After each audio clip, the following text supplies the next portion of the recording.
And so the court is going to accept this plea bargain under the circumstances. Words that come to mind when I hear the evidence in this case are a senseless crime and the viciousness of the crime. And equally aggravating is the despicable act of disposing of the bodies in the manner in which they were done in this case. I could objectively say that this is perhaps the most inhumane and vicious crime that I have handled out of the thousands of cases that I have seen. Pregnant as well. How far along? 14, 15. No.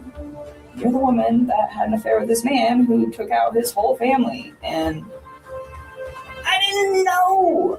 Like, Get a divorce. You don't annihilate your family and throw them away like garbage.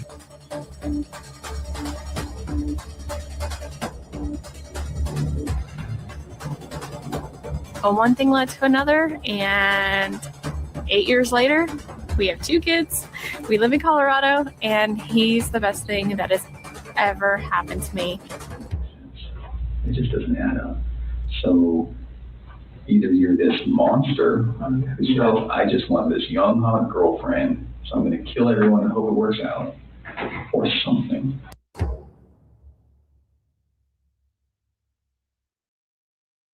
We're excited, and Cece's on week 2 of potty training. Do you have any accidents today? No accidents today at school. No accidents this weekend. She's had 2 accidents in 2 weeks, which is incredible. A lot of, yes, baby. She can, but after mommy. Say goodbye to everybody. Bye. Bye. Say thank you for being the compliments. Thank you to compliment. All right, guys. Have a great day, and we're going to go celebrate our excitement over here. Talk to you guys later. Bye. I didn't know. Like, Stop asking about it. She didn't have anything to do with it. She wasn't there that morning. She voluntarily cooperated with law enforcement. She provided us all the information. I'm not going to tell you where she's at. Stop. Leave me alone. All right. Hello, everybody, and welcome back to Watts the Obsession True Crime. And tonight we are going to be talking about the Watts case. And can you believe that as of this week, it has been 8 years since this horrible tragedy has happened. And we pray that Shanann, we know that Bella, Celeste, Shanann, and little baby Nichol are resting in peace. We hope that their families are at peace and that everybody surrounding this horrible tragedy has found a sense of greater peace, certainly since it happened. Now, the reason that this channel and so many other channels still talk about this case is because, well, it's an absolutely shocking crime, right? It is a crime that shocked the entire world. How could this man who seemingly loved his family so much and so dearly and was a picture of a perfect father, the man who worked hard, the man who helped out, the man who bathed his girls, fed the babies, played with the babies, how could someone like this end up annihilating their entire family? And also, many people believe, and this channel included, and maybe most of all, after all of the inside research we have done to find out if complete justice has been served in this case, many people don't believe that it has. I don't believe it has. I know that it has not been served in the name of the victims. So those are, just some of the reasons that there is still such a strong fascination in this case. What we're going to be talking about tonight, the main theme is going to be that final week before the murders, that week when the family had returned home from North Carolina. Shanann and Bella and Celeste were out there for 6 weeks. And then in the final week, Chris Watts joined them. On August 7th, they all flew home. And in less than a week, Chris Watts, perhaps, and in my opinion, likely with the help of another or others, annihilated his whole family. So let me just say hello really quickly to those of you in chat. Thank you guys so much for being here. Please click the like, share the link, and let us know where you're coming from. So, hey, Cuff You, wonderful moderators, Cuff You, Kevin, Honey Bun, Edward. I think there's a couple others in here. I'll mention them. We couldn't do without them. Everybody thank the moderators. I know you guys love them and they're absolutely wonderful. Hey, Valerie, how are you doing? Nice to see you. Hey, Jan Handy, nice to see you as well. Jane says, she sounds so fake when NK says, I don't know. I can't stand to hear her speak. I think a lot of people are with you, my friend. And let's see. Hey, SB Notes, how's it going? It's so great to see you. Welcome. Where is my Xanax? I know. I wonder that a lot of time, too. Oh, my goodness, Kelly, I'm seeing Chris Watts is married again. Yeah, apparently he is. And we're looking into that. Other channels are as well. I guess the news has come out. I guess the deal is that he's not officially married again because he, put forth a motion to a judge to get permission to get married while he is in prison. The judge denied it, but there is a woman walking around who did, in fact, take his last name, who's wearing a big ass wedding ring, and she is, at least in spirit, Chris Watts' new wife. So more to come on that. On the channel Deadline Crime, she's one of our moderators here. She'll be here later. She did do a live stream last night about it. I think it was pretty good. So she has some information there. You might want to check it out. And once I get more complete information here, we'll be talking about it here as well. But I'd like to really make sure I get the facts ironed out. You know. Not that she doesn't, but you know who we go. Hey, Robin, welcome. How's it going? Can y'all believe he's getting married again, or has he already? Well, there, I just told you everything I know. It is pretty shocking now, isn't it? Right? And I wonder, how did they fall in love? How did those two people fall in love? Hey, Mizzy Max, welcome. How are you doing? Welcome. Sorry I was a little bit late. Hopefully you are still here. And gosh, well, you know what? I'm just going to scroll back down. I know there's more people here. I certainly didn't get everybody, but you guys are showing up really small on my end on the screen. So if I missed you, I'm really sorry. Hey, OBCD, welcome. How are you doing? And oh, good. Jane Handy's from Alabama. So is our moderator, Honey Bun. Honey Bun, are you here? You got a neighbor here. Hello, Rav V. Am I saying that right? Nikki knew that Shanann lived. She would make her and Chris's life miserable, especially on Facebook. Yes, definitely. Let's see. Hey, Tiffany, welcome. How are you doing? It's nice to see you. Let me make my way back down. Hey, Cindy, how are you doing? Cindy says, I'm still sick over what happened. How could anyone kill their family like this? It's so hard to believe. It's been 8 years. I know. I totally agree. Oh, hey, thank you so much for the super chat. I totally appreciate it. Yes, and I always say, I've been saying in lives recently, you can leave super chats on this channel. We don't normally ask for them, but it does help support the channel. I really do appreciate it. You're welcome to do that. We'll certainly read it out. The R's, the Rusiks, agree to the plea because the trial would expose MVP. MVP, why is that not hitting me? Help me out. I'm going to come back to that. Tell me what MVP stands for. Just write it out or something. I'm not sure. I don't know. Maybe my brain isn't working very well. But thank you so much for the super chat. I really appreciate it. Now, we're going to start with just a little tiny excerpt. Okay, so follow me here. I'm going to be putting out a video tomorrow during the day. It's already done. I just don't like to release a video and then do a live stream on the same day because it just kind of splits the viewership. So logistically, from a channel success perspective, I find it to not be a great idea. But I'm already done with the video, so you're definitely going to see it. And the video is going to focus on this 5-page letter that Chris Watts wrote from when he was in prison to a particular person. I'll be talking about that tomorrow during the live stream. And I think this letter is really important and extremely interesting. Now, you may not have heard about it or read it ever yet. It is kind of a rare find. And tomorrow in that video that I'll be releasing, we're also going to be listening to some very, very rare audio clips of Chris Watts talking while he's in prison. Now, the reason these audio clips are so rare is because Dodge Correctional Facility has a policy to not release the audio of prisoners' phone calls, although they do record the phone calls for their own security purposes. Their policy is not to release the phone calls. So you can't send a FOIA request to Dodge Correctional Facility for all of Chris Watts' phone calls and then get them the way that you can with a lot of other prisoners. So the only way you'd be able to get a phone call is if the person on the other end of the phone, the other person, not Chris Watts, but the person he's talking to, records the phone call and then releases it. So that's why they're so rare.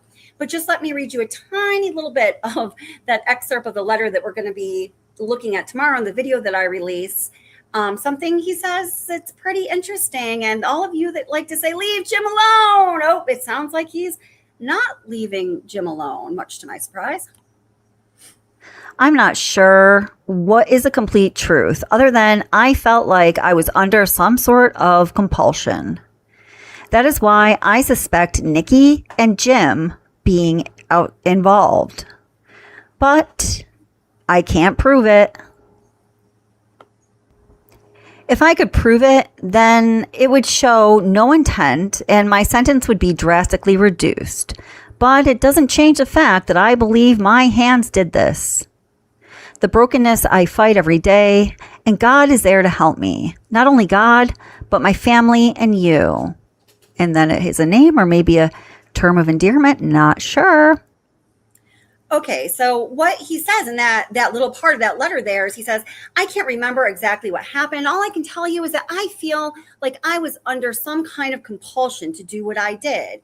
And he says some other things earlier in that letter that I didn't read right there, but will be in the video that I release tomorrow.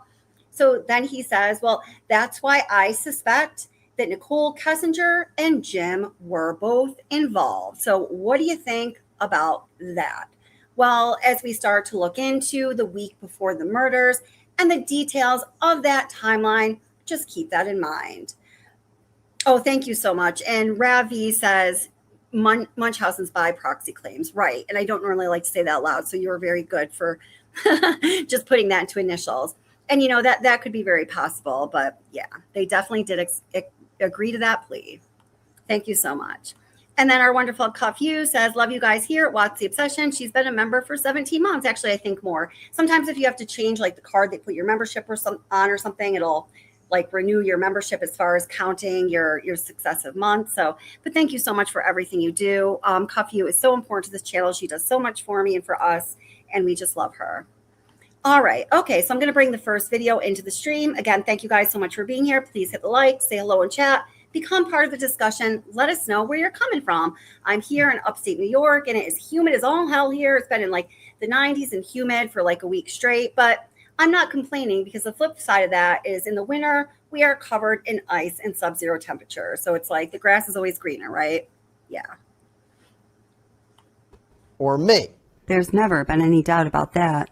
This video is going to tell you about how it all went down, the details and the facts. Woman who had an affair with Chris Watts told our partners at the Denver Post that she hardly knew anything about Shanann and that she had only recently started a relationship with Chris. Well, there is now evidence to suggest that she knew about Shanann almost a year before the murders. Nichol later talked to police. And then one day he told me that he had 2 kids. Hi, Bill. I was like, that's pretty cool. And started telling me about his kids. That sounded like a sarcastic comment. No, I thought it was kind of cute. I was like, oh, he's a dad. It was like right around Father's Day, too. She learned he was married even though she says he didn't wear a wedding ring. The other woman claims she met Watts in June. She says she thought Watts was at the end of his divorce proceedings. I didn't know his significant other's name for a while. He said. Do you know her name at this point? Yeah. Okay. Are you okay saying her name? It's Shanann. And then I think he told me his kids' names pretty quick. This one is Chris Watts. Chris Watts. But police had found her internet searches from the year before. Kessinger searched the name Shanann Watts in September of 2017. I didn't know his significant other's name for a while. Am I in trouble because I related to sex? You're not in trouble. Is it criminal? No. Well, in Colorado, destruction of evidence is a felony. Is there concern that you're hiding something? Potentially. You know, I'm worried about these white kids. They're so little. And she's pregnant. Oh, and it's like, where's their mom? Say hi. Say hi. Cece likes the camera. Say hi, Cece. Say hi. Hi. She loves the camera. I don't know if you guys saw her. And then there's Bella. Say hi. I was in a really bad mood. And I got a friend request from Chris on Facebook. And I was like, oh, what the heck? I'm never going to meet him. Except having a wonderful time. You mean a lot to me. And I'm glad that you're having a blast. I am so out of breath. He's the best thing that has ever happened to me. Nichol Kessinger turned out to have information that I can best describe as being a bombshell.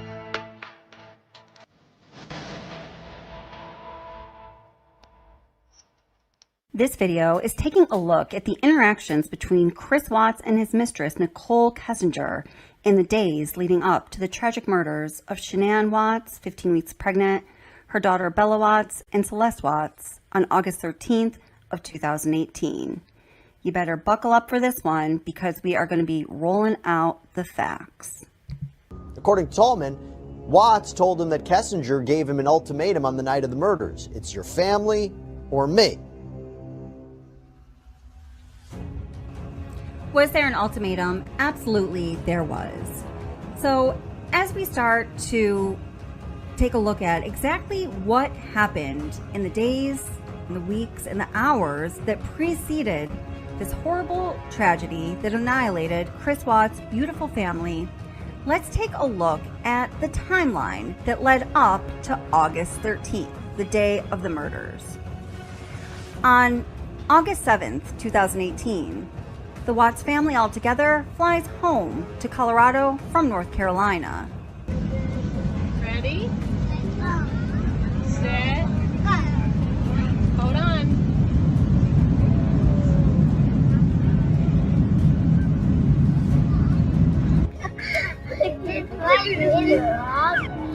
I love making chocolate. It is on the next day, August 8th, that Watts deletes his Facebook account. It is also on that next day, August 8th, that Nichol Kessinger makes a Google search, marrying your mistress. If that's not enough to happen in one single day after the Watts family arrives home for the first time as a family together just for one night in Colorado, Chris Watts deletes his Facebook page. Nichol Kessinger Googles marrying your mistress. Oh, you just wait. There's so much more that happened on August 8th. Now, I just want to say it's really important to notice all of these things as we look back on the timeline and, to make a list and to present to you all of these things that we know based on the discovery and the facts of the case that happened on August 8th. I really had to dig through the discovery and pull pieces of information together and corroborate facts. It's not just all laid out for you, but the information is all there. So remember, the Watts family all returned home from North Carolina together on the evening of August 7th. So August 8th is going to be their first whole day home together. Now we know that when Chris Watts went to North Carolina, Nikki had told him, Nichol Kessinger told him, just work on you and your family, right? But then he says in his interview from prison, the first night I was there, I said to her, I'm going to only be able to text. I won't be able to talk. And she said, why? Are you with her? His wife. And he says, I was confused because she told me to work on my family, but then I guess she really just wanted me to give her all of my attention after all, right? And we know that while Chris Watts was in North Carolina with his family, he talked on the phone to Nichol Kessinger every night, phone calls on and off, for sometimes a couple hours a night. And this is when, Shanann was feeling sick. Shanann was feeling upset. Shanann was sensing that something was very wrong with her marriage and was in a state of total emotional crisis.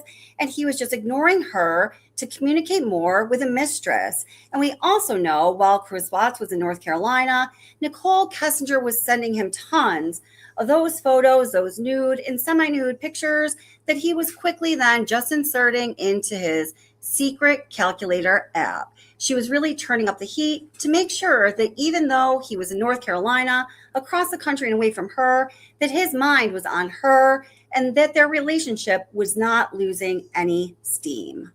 According to the Geotab information, Geotab is a tracking system in Chris Watts' work truck. Chris Watts arrives in Nichol Kessinger's apartment at 3:09 p.m. He arrives at 12234 Ray Street, and his truck remains there for 2 hours and 50 minutes. 2 minutes after he parks at NK's apartment complex, he modifies Shanann's contact information in his cell phone. That's at 3:11 p.m. on August 8th. Nichol Kessinger lived at 12255 Claude Court, and Ray Street is right outside of the apartment complex. Both Chris and Nichol stated that he would park on the street and walk into the complex from Ray Street. He departs from Nichol Kessinger's apartment at 6 p.m., 1 hour before the ultrasound appointment with Shanann, and drives 20 minutes, which is 16 miles. So, do you want to know something that happened while Chris was at Nikki's apartment that day? Now, this diverges a little bit from the timeline, but according to the book Letters from Christopher by Sherilyn Cadle, Christopher says, "When I returned to Colorado, I saw Nikki after work. I went to her house in my work truck, and she gave me a key to her place. I saw this as a pretty big step, because what woman gives another man a key to her place without wanting to take a big step in their relationship? I had told her that Shanann and I were going to get a separation and that the relationship was going to end. Shanann had mentioned the word separation, but she was still actively trying to fix our marriage. I don't know if this is the day when I received the key to Nikki's place that I realized I couldn't have my family and her at the same time." So this day was significant to Shanann Watts for different reasons. This is a day when they were scheduled to go to the ultrasound where they would find out the gender of the baby. Now, this day ranges in experience so greatly between Chris Watts and Shanann Watts. I'm just going to go through all of the items on the timeline for this critical day during this critical week. And you guessed it, the date is August 8th. It's August 8th. But before we go through all those details of those critical events that happened on August 8th, please do go hit the like. Honey Bun just let us know. There's 120 people in chat and 40 likes. So if you guys could change that, I'd greatly appreciate that. And okay, let's get into the details of all of the things. So many things. If you haven't heard me talk about this yet, I think you're going to be pretty shocked at all of the crazy things that happened in just one day. The first full day that the Watts were home from North Carolina. 8th. At 7:24 a.m., Sarah Nudd, who's a friend of Shanann, asked Shanann if they were doing any better. Shanann replied, "No, it's so bad and I don't know what to do. He told me he doesn't want this baby and he's happy with just Bella and Celeste. He thought he wanted another one. I'm so sick to my stomach. Tried to have sex with him last night just to see if that would help him and he rejected me." Shanann said she hasn't cried this hard ever. Shanann added, "He said he feels like there's a lack of communication and it's not for me. I sent him 12 texts over the month begging him to talk to me. He fell asleep at 7 or 8. Shanann told Sarah, "I tried talking to him after rejection last night and me crying for an hour alone on the couch. He slept. I kicked his sorry ass out of the bed and I refuse to sleep on the couch anymore this week. Told him this morning not to come home today, and if he can't tell me the damn truth and what is wrong." Shanann continued, "We are supposed to go to the ultrasound tonight and he doesn't even want the baby. He'd abort it if I said it was okay." At 8:06 a.m., Shanann told Sarah he said he's not having an affair. Sarah asked if Shanann was certain of this, of him having an affair, and Shanann replied, "Honestly, no, but what else would make him do a complete 360? We couldn't get enough of each other before I left." At 8:52, Josh Rosenberg, Cassie's husband, asked Chris Watts if he's excited for the ultrasound. "Today's the day, right?" Watts replied he just returned to work and added, "Yup, today's the day. I'm excited." Watts confirmed that the ultrasound was at 7 p.m. At 3:11, Watts made an unspecified modification to Shanann's contact information in his work phone. Now, it should be noted that this is right around the time that he would get out of work, and he did end up going to the ultrasound, but he hung out with Nichol Kessinger after work and stayed with her right up until the moment that he had to leave for the ultrasound. At 1925, now I just want to say there that I always wondered, he went to Nichol Kessinger's house right after work on this day, August 8th, even though he had to go to the ultrasound later that night around 7 p.m. with Shanann. It was a scheduled appointment. And I when I was, like making this video that we're watching right now, or just, thinking about this timeline, I was like, how did he get away with that? How did he get away with going to Nichol Kessinger's house right after work when Shanann was, on him like, a bloodhound? But just recently, when I was going back through the discovery, I remembered, or I was reminded by reading the discovery, there's always so many little details to this case that are important, that morning, Shanann told him that he needed to get his head together and to not come back home until he does. So I think her saying that gave him an excuse to take the space, to not come home right after work, because she said, don't come home till you get your head back all together. And so he's like, okay, cool. And so, then he ended up in Nichol Kessinger's, and that's how he was able to do that without Shanann asking him a million questions. So that's just my theory on that. This would have been shortly after Chris Watts left her apartment. Kessinger searched Google on topics related to marrying your mistress, as I had just earlier mentioned. That was the day. So that is going on while Chris Watts is at the ultrasound appointment with Shanann to find out the gender of the baby. Well, they weren't going to find it out yet. Someone else was finding out. It was Nicole Atkinson. It was going to be put in an envelope, remember? And they were going to have that gender reveal party. So this next item on the timeline would happen after Shanann and Chris went to that ultrasound. So this is how things went there for poor Shanann. So at 9:54, Shanann told Utoff and Cassie Rosenberg, he said that we are not compatible anymore. He refused to hug me. Jesus. Said he thought another baby would fix things. He said he refused couples counseling. Shanann elaborated. He said a lot of time to reflect on his feelings, Shanann added.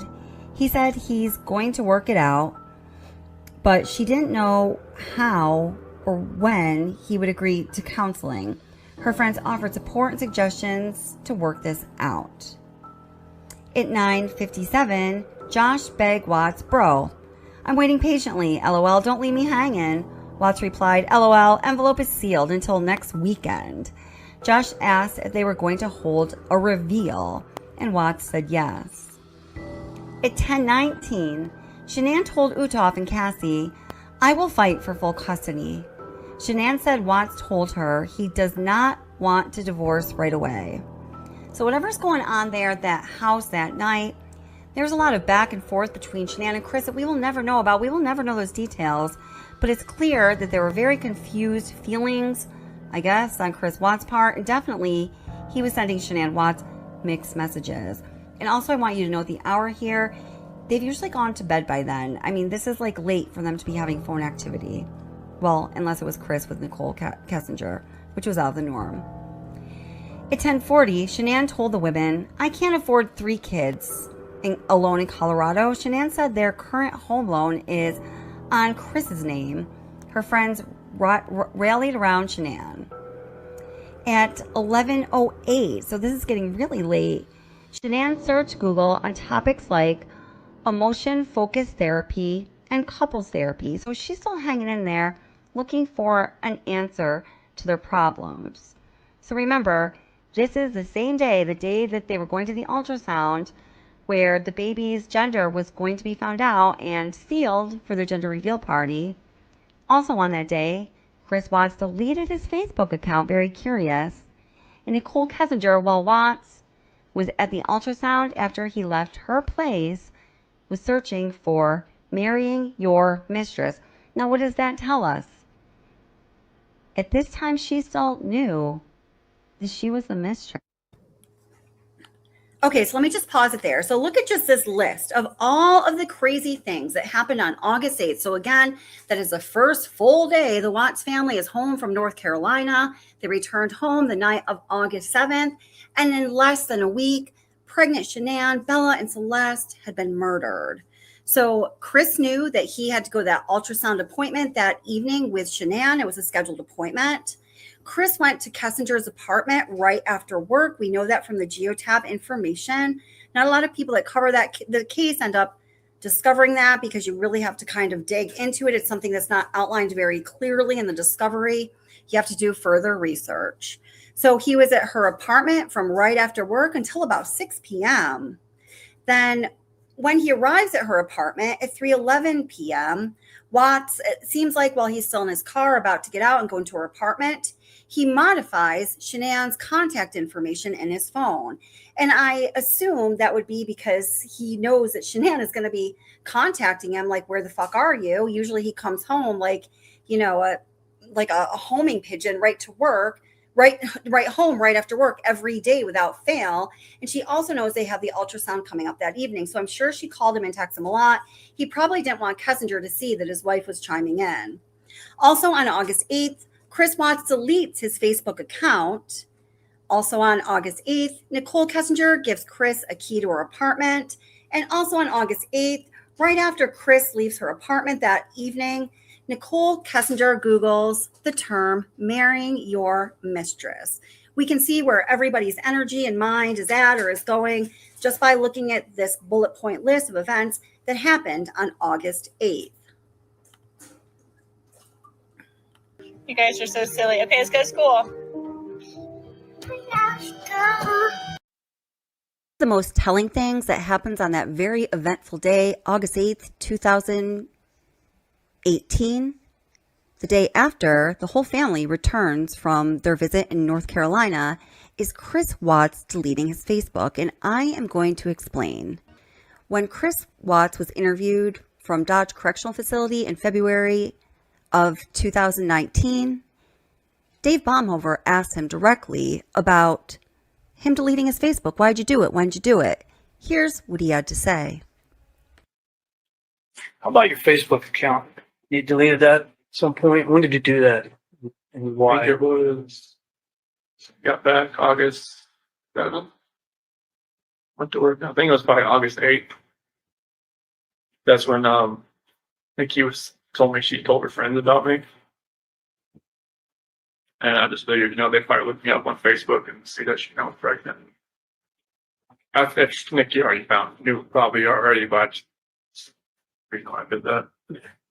First of all, I want to note the last thing he said, that Nikki probably knew it already.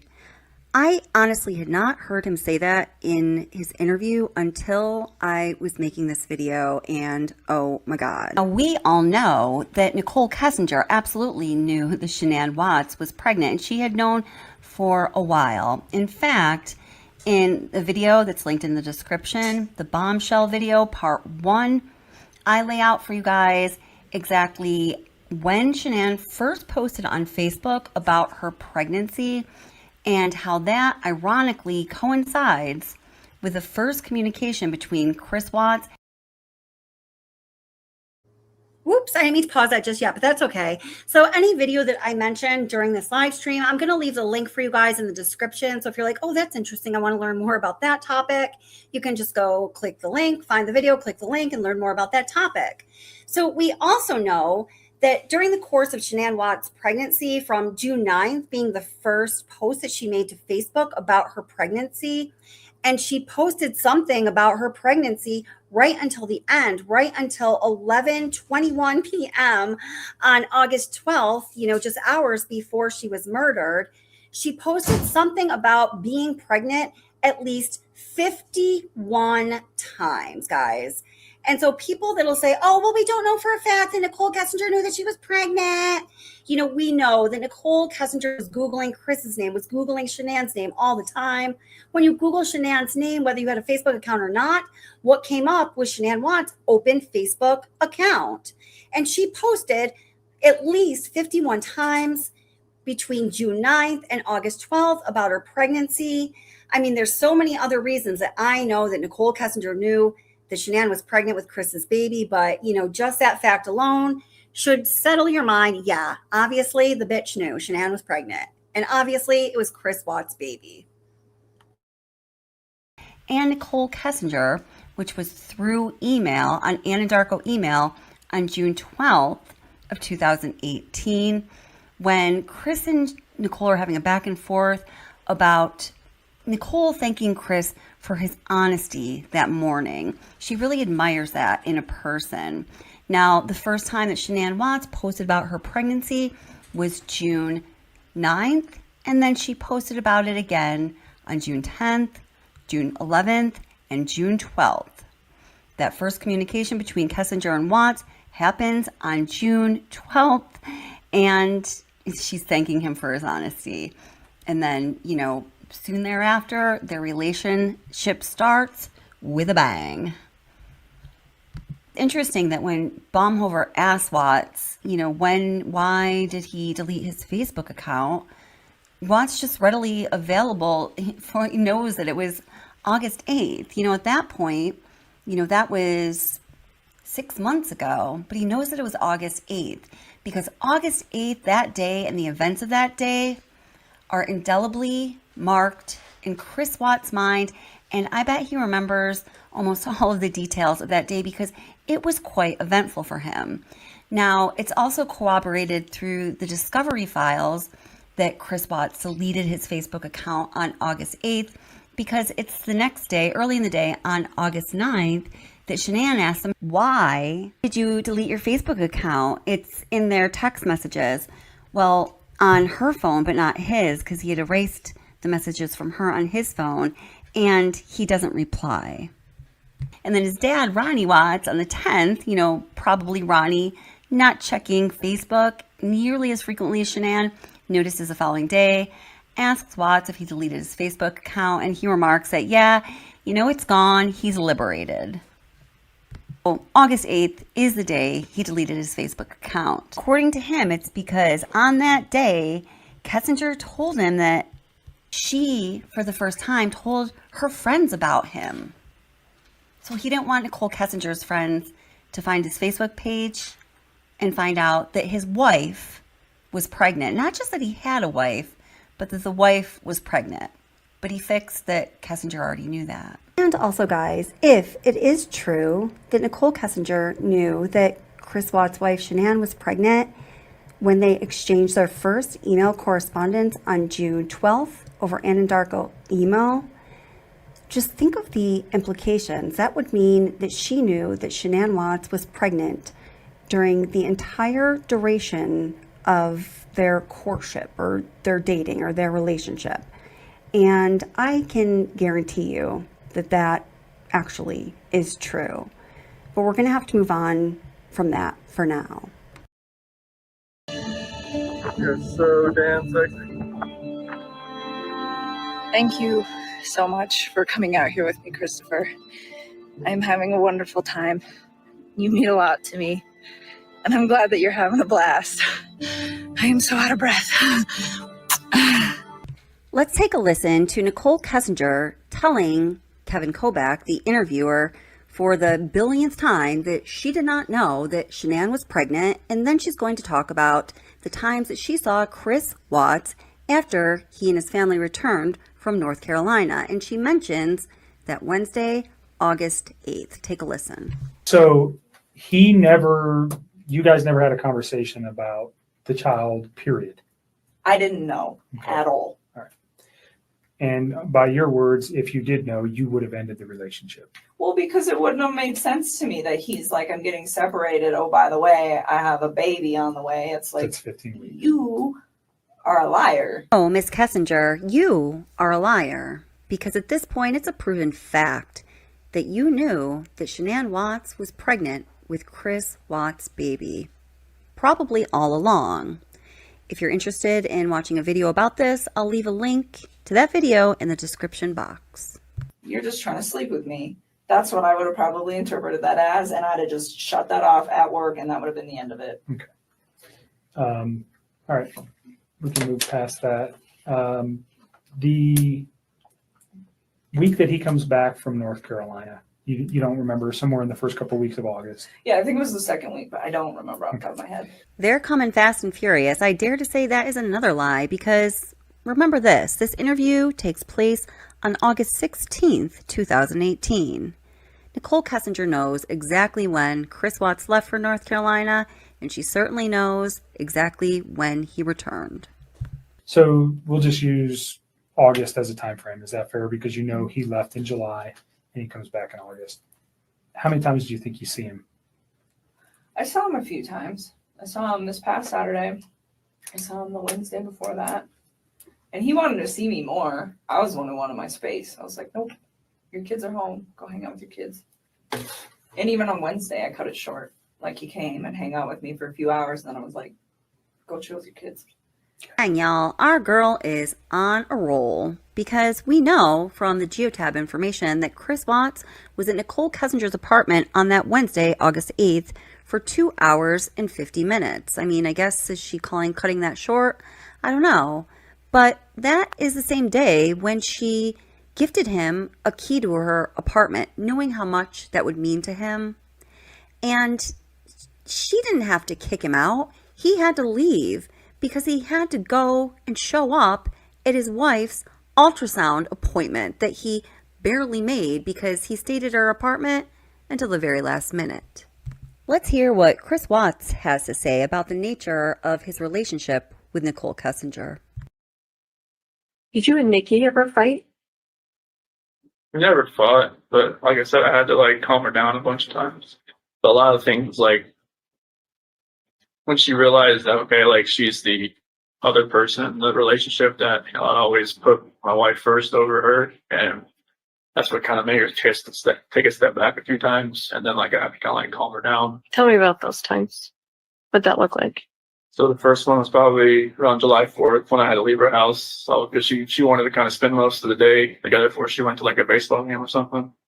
And when I had to leave, it kind of just made her kind of take a step back and wonder what she was doing. And I just told her hey, just because of what's going, just because I had to leave doesn't mean you have to just take a step. I was comforting her at some point. I don't even know why I was doing it. Maybe I knew I was too far gone at that point, but it was. This is Shannon's pissed. She's called you 10 times. You were sleeping. Yeah. Take your day off. Yeah. And then you go outside to talk to her on the phone and tell Nikki that you need to go home just in case she calls back and all that, right? Mm-hmm. So what did she say to you, Nikki? She was in the shower and she said, okay. And then that's when I talked about I calm her down, she's on the phone. And was she we're breaking up, we're not gonna, No, she said she didn't want to, she didn't think it was safe or it was good for us to see each other anymore that day, the rest of that day, just because of all that. And I'm okay, that's fine. Then she asked me to come over later on after she got back from her baseball game. Well, this is very interesting. Chris Watts talks about 2 specific times when Nichol Kessinger comes over to his house.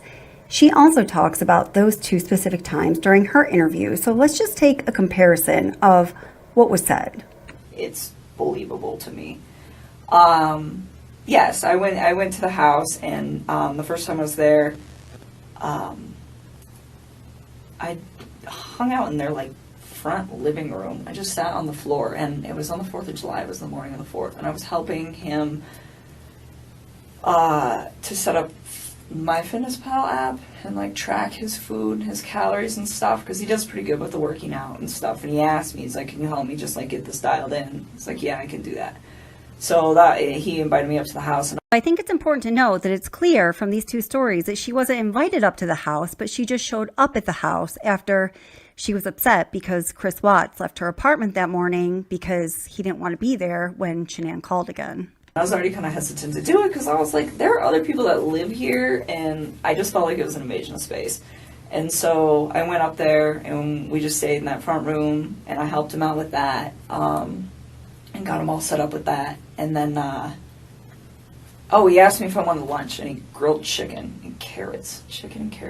And then that's all he had. And I was like, okay, so we ate, and then I left. And so you did that? Mm-hmm. So what was the second one like? It was basically about the same thing. She was, I didn't really know it at one point, but I guess she had set up a couple dates with like some eHarmony app or something, and they never showed up. And she'd already made plans with me, and Wait, what do you mean? She set up dates when she had plans with you? yeah, Why would she do that? I guess she kind of figured out they weren't going to show up. She went, I guess when she went to the baseball game, they never showed up, and there was another one and never showed up either. So she's actively dating other people while you guys are together? So like, a couple weeks later. How did you find out? What'd she say?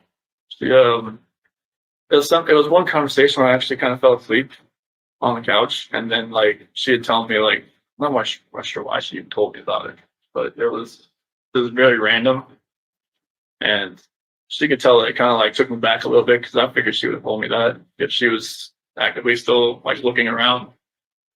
I mean, she didn't have to tell me, but I figured she. Do you think she told you though so that it would hurry you up and make a decision? You're making a decision. It might have been, but it's.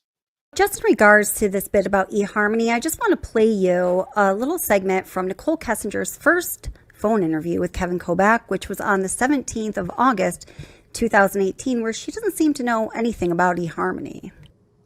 Now, I just want to say, I mean, we all know this, but Chris Watts is a horrible person, piece of shit. He should rot in jail. Glad he's there. Would love to forget about him, right? But he's just as dumb as a box of rocks. Like all these obvious things he doesn't catch on to. When Tammy Lee's like, do you think that she told you that, she had another date or something just because, you guys just had a little squabble in your relationship and she's trying to make you jealous? He's like, I don't know, maybe. Or, during the interview when they're asking him, how much money did Shanann make? Oh, well, she made almost as much as me. Like, you guys were dirt poor. You were broke. You had money for nothing. You couldn't pay your bills. How could you possibly believe she was making as much money as you were? He is just really so stupid. It's like any woman could tell him anything, could lie about just about anything, and the dumbass would just believe it without questioning it, not even once. Couple things. So one, I went back and I tried to find whatever text you were talking about between my friend Charlotte and me with the eHarmony thing, and I don't know what you're talking about. Okay. And let's listen to an excerpt of Nichol Kessinger's interview in person from August 16th, 2018, when she's talking about that same second time that she was at the Watts residence that you just heard Chris Watts speak about. Second time I went to that house, I'm not sure what day it was, but it was the weekend of the 14th. Of August? July. I don't know if it was the 14th or the 15th. One of those 2 days. But we had went out and we stopped there just real quick on the way back.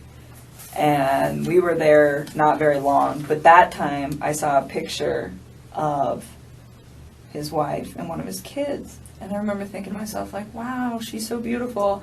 And I took a step back and I was just like, this man has a gorgeous house. He has beautiful babies. He has a beautiful wife. He has an awesome job.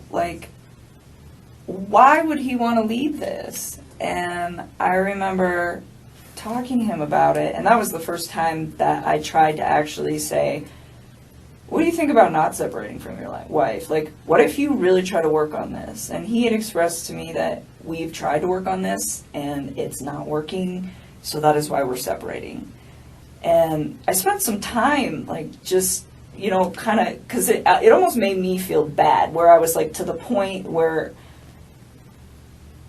I'm engaging in a relationship with a man who, the way he described it, is in a contractual agreement, but was not in an emotional relationship with somebody.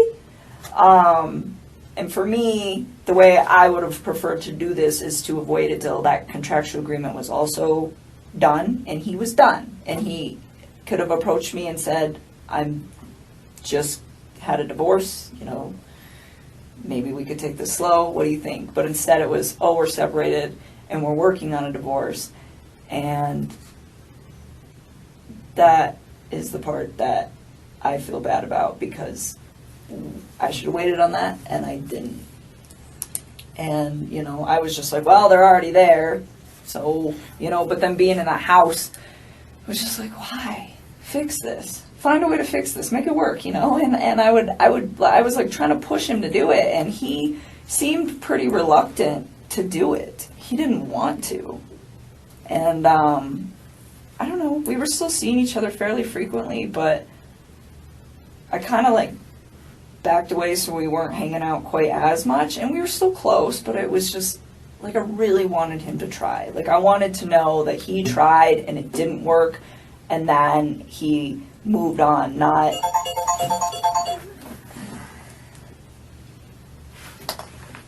that, you know, they both kind of tried and then he got himself into a situation with somebody else. And I don't know, I just thought he had a beautiful life going on and he could have made it work. That was the way I looked at it from the outside. So is this something you reflected on since this event, or was this you? No, I was doing it then. Like you said, this doesn't look right. He's kind of, I don't want to be responsible for breaking up a marriage, especially with 2 children. Is that kind of the gist I'm getting here?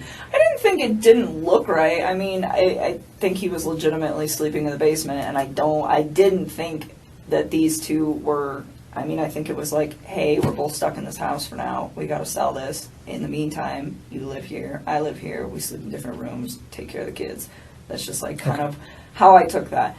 And no, I didn't think it didn't look right. I just thought it just seemed like he had so much going on, and it was just beautiful that I was like, why don't you just try this out, you know, and see if you can fix it. And he'd always be like, well, what about us? What about us? I'm like, don't worry about us. Like, that is more important. Like, try to see if you can, like, salvage whatever it is that you have going on with your wife.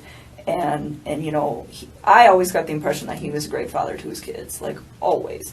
And so, you know, I was like, and be the dad that you want to be. I was like, and see if you can make it work. And he just, like, we kind of talked about it off and on for, like, a few weeks. And I was just kind of like, I don't know. Like, I think I was kind of, like, cold feeting about it after I went over his house. And so this was, like, pretty early on. And then he told me that, he went to North Carolina. And he was like, Chris Watts' version of the second time Nichol Kessinger was over at his house was that, you know, she saw some pictures of his family and basically she bugged out and he needed to talk her down off a ledge. That's when, as Chris recalls, because I'm sure it really hurt his feelings, she pulled out the no stops and told him that she actually had some dates with some dudes from eHarmony, but then she backed down off of it. She didn't actually end up going out with them. So I think that, you know, a logical-minded person can see that this is Nichol Kessinger's manipulation technique, or one of the many that she employs when she's interacting with Chris Watts. So as Nichol Kessinger tells it, oh, I went over there and I saw a picture of, you know, his wife and one of the girls. And I was like, she's so beautiful. You know, I really think that they need to try. You guys need to try, which is her polite way of telling the story of another manipulation technique that she pulled out of her bag of tricks, which was to, you know, gaslight and confuse and emotionally play Chris Watts' strings. No, you know, I really think you should make things work out with your wife. And you know what? If you're going to do that, then just forget about it. Then I'm out, man. But really, seriously, if you're going to be making things work out with her, then, you know, I am out of here. So, you know, we've talked about in a number of contexts how this all likely played out. And I think we have a really good idea of how Nichol Kessinger used her finely honed manipulation strategies to get Chris Watts to do exactly what it was she wanted. I'd like for us to listen together to part of Chris Watts' interview when he was interviewed from Dodge Correctional Facility in February of 2019 after he'd already been in prison for 3 months. And he's talking about confiding in his best friend, Mark Jamison, about Nichol Kessinger. And this leads to Graham Coder asking him some very direct questions about NK. And actually just kind of just came out with like the whole story. Like, you know, like I just told him like there was this girl at work that, you know, I've been talking to, but you know, I'm just distancing myself from her. Yeah. But that wasn't the case. I was just letting it, you know, exponentially get worse. Right. If I told him like, hey, you know. Yeah. he would have been like, whoa, man, like, all right, take a step back and look. And like, don't like fall into that trap, being you're going to be alone for 5 weeks. And there's times I wish, like maybe Shanann didn't have to go away for 5 weeks. Maybe we all just went for 1 week. Yeah, nothing has ever happened. Yeah. It's only, 5 weeks alone, that's the only reason really that was even almost even allowed to happen. There are quite a few people who would tell us and who do tell us, you need to look into Nichol more, Nichol Kessinger. All the way from the extreme end of things being Nikki's the one who ordered the hit. She was there. I'm in the basement. She was there. So the extreme is she's the one who told Chris to do it. She's the real problem. All the way, that's the extreme side, and then all the way to, well, there were these texts where she was infatuated, she was in love, she was saying how good Chris was in the sack, and maybe we should look at her more. What would you say to those people? She had her moments where I had to talk her like off a ledge kind of deal. What does that mean? Like, I guess after the fact, there was like videos of her that she was like recording herself because she was like bipolar or something. I never knew that. But it's like, and she would get worked up. And then this is actually the part of the interview where Chris Watts talks about waking up at Kessinger's apartment on July 4th and having all those calls from Shanann and telling Kessinger that he needed to peace out, needed to go home, and that some discontent ensued between Watts and Nichol Kessinger that day. After talking about that event, he then concludes, nothing, but I think that's when I'd called Nikki later and she was like, she kind of realized that, she'd always be like, the second, she said second fiddle. Sure. And then Tammy Lee goes on to ask him about the pressure that he experienced from Nichol Kessinger about his relationship with her, and then of course his relationship with his wife and his family, to which he once again concludes, and she said, I'd like to give you a son. Shanann was pregnant with a boy? No. Did she know Shanann was pregnant? No. And why is that? You just didn't tell her? I didn't know. Because we hadn't met. But Shanann put that on Facebook. That's like, how did she not? Lies, lies, lies, lies, lies, lies, lies. And I know that you're all smart enough to know that, but I just had to point it out because Chris Watts knew all along from the very beginning of their relationship, from the very beginning, that very first day when they exchanged that first recorded email between them on the Anadarko email, where she said, thanks for your honesty this morning, and that she'd like to have a beautiful life, much like the one that he has with his wife and those cute little girls. He knew that Nichol Kessinger knew that Shanann was pregnant with his baby. So anything they say that is counter to that, I can promise you 150 million % is a total lie. And oh, hey, thanks. Practical Magic, thank you so much for the super chat. You're amazing, Kelly. Oh, thank you. Thank you for all your hard work. Love your lies. Well, thank you so much for being here. I really appreciate that. Thank you for supporting the channel, and that's just so kind of you to say. Thank you so much. See that. And although I wish the investigators followed up more with that question during this interview that was recorded, the investigators, like all of us, knew that Chris Watts and Nichol Kessinger both knew that Shanann was in fact pregnant the whole time. And in successive parts to this ultimatum series, I will be presenting you with more evidence of how we know that the investigators knew that Chris Watts and Nichol Kessinger both knew that Nichol Kessinger knew that Shanann was pregnant during the entirety of their relationship. But for now, I want to go back to that little soundbite from Nichol Kessinger's first phone interview with Kevin Kobach, which was her third recorded interview in total, that happened on August 17th, 2018, when she's talking about eHarmony, and then she's going to talk about her friend Charlotte. Couple things. So one, I went back and I tried to find whatever text you were talking about between my friend Charlotte and me with the eHarmony thing, and I don't know what you're talking about. Okay. If you, and I mean, her and I text so much though, so if you find it and you show it to me, let me know. But it's just I was on that site, but it was never worth a damn for me. So it wasn't really something that I ever discussed with her. However, when I was going back through there, I did realize that I had offhandedly mentioned to her a little bit about Chris. I didn't tell her that I was how deep the rabbit hole went on that, I guess you could say, but it was kind of vague, and she was asking a lot of questions at that point, but it was just like, oh, you know what, I did say something to her. All right, now pay careful attention here because we are about to connect some dots. And the dots that we are going to be connecting goes back to August 8th, that day that Chris Watts went over to Nichol Kessinger's apartment right after work.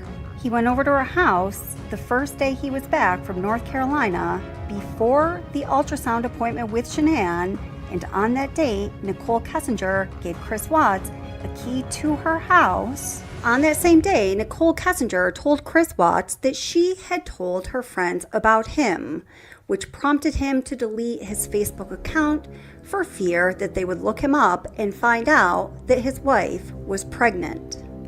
So the communication that Nichol Kessinger is referring to between herself and her friend Charlotte is the one and only communication between Kessinger and Charlotte that is on record in this entire discovery. The first and only time Nichol Kessinger talked to her best friend in the world, Charlotte, about Chris Watts was on August 12th, 2018. Yes, that's right, the day before, or just hours before, the annihilation of Chris Watts' family. You guys, I think I just looked at the messages, and there was some little bit of conversation regarding, he's got kids. There was some conversations about some sexual related stuff, and that was about it. Does that sound right? Yeah, that's it. But I mean, I did mention it to her, and honestly, we've talked since then, and I haven't even mentioned him, and that girl's so wrapped up in everything that's going on in her life. Like, I don't even think she realizes what's going on in the news. Okay. I don't even think she's going to connect the dots. Like, I would be surprised. Like, I honestly am convinced that if I don't say a word about it, I bet you she won't even bring him up. Okay. And even if she did, if I was just like, yeah, he's not around anymore in my life, like, I don't even think I'm not concerned about her. Okay. And the only concern I had there is there seemed like there was some conversation about a boyfriend, and it doesn't seem like, so you were actually talking to her about Chris, not a boyfriend. I went back through those texts. I'm like, what is he talking about? I don't see anything about eHarmony. I mean, and if it's in there, maybe it is, and I just missed it. But okay. It's like, no, I don't know. It's not all that important. It's not all that important. So we can move past that. Here's Nichol Kessinger reading to Kevin Kobach her interactions with Charlotte Nelson. Now, it seems that there was some urgency for Nichol Kessinger to get some information out to Charlotte Nelson, at least on record, because as you listen to Nichol talk about, telling her best friend about Chris Watts, you're going to find out that this is happening literally on the same day that her best friend, Charlotte Nelson's father, died. Nichol Kessinger couldn't seem to care less about the death of her best friend's father. It's that case. Like, I wasn't even affiliated with it at all, and you need to respect that. I'm here for you regarding your dad, you know this. And then she What's freaking out. You guys never had a conversation except for this past text messages about Chris and his children. No, that was it. There you have it right there. Kevin Kobach asks her, you never had another conversation about Chris, and Kessinger responds, no, that was it. That was it. I mean, because he wasn't really something that I super wanted everybody to know about, and I shouldn't have even mentioned it when she brought up what she had something going on actually with her fiance, and it happened. But at that point, you guys are best friends. It's understandable. Yeah, see, and she keeps trying to talk about it. She says, if you're not under investigation by the police, I don't care. Why can't you attend your so-called best friend's father's death? It doesn't make sense to me. And all I told her was stop. If we were going to talk to her, I'd let you know beforehand. Is that fair? Yeah, just so I can give her a heads up. And then she apologized. See, and she's all upset. Kind of, sort of. He had Parkinson's. So it'd be really nice to kind of have kids and have my own marriage and all of that stuff. That was never anything I conveyed to him.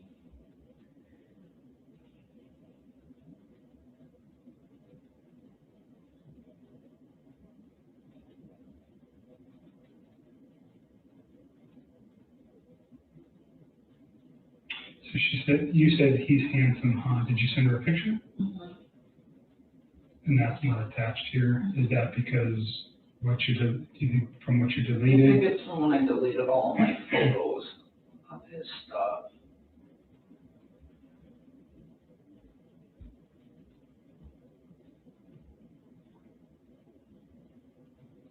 He's kind of short. I mean, I talked to her in a way that I wouldn't like talk to him with like my girl, you know what I'm saying? I get it. No, I'm just Very, teasing you a little bit.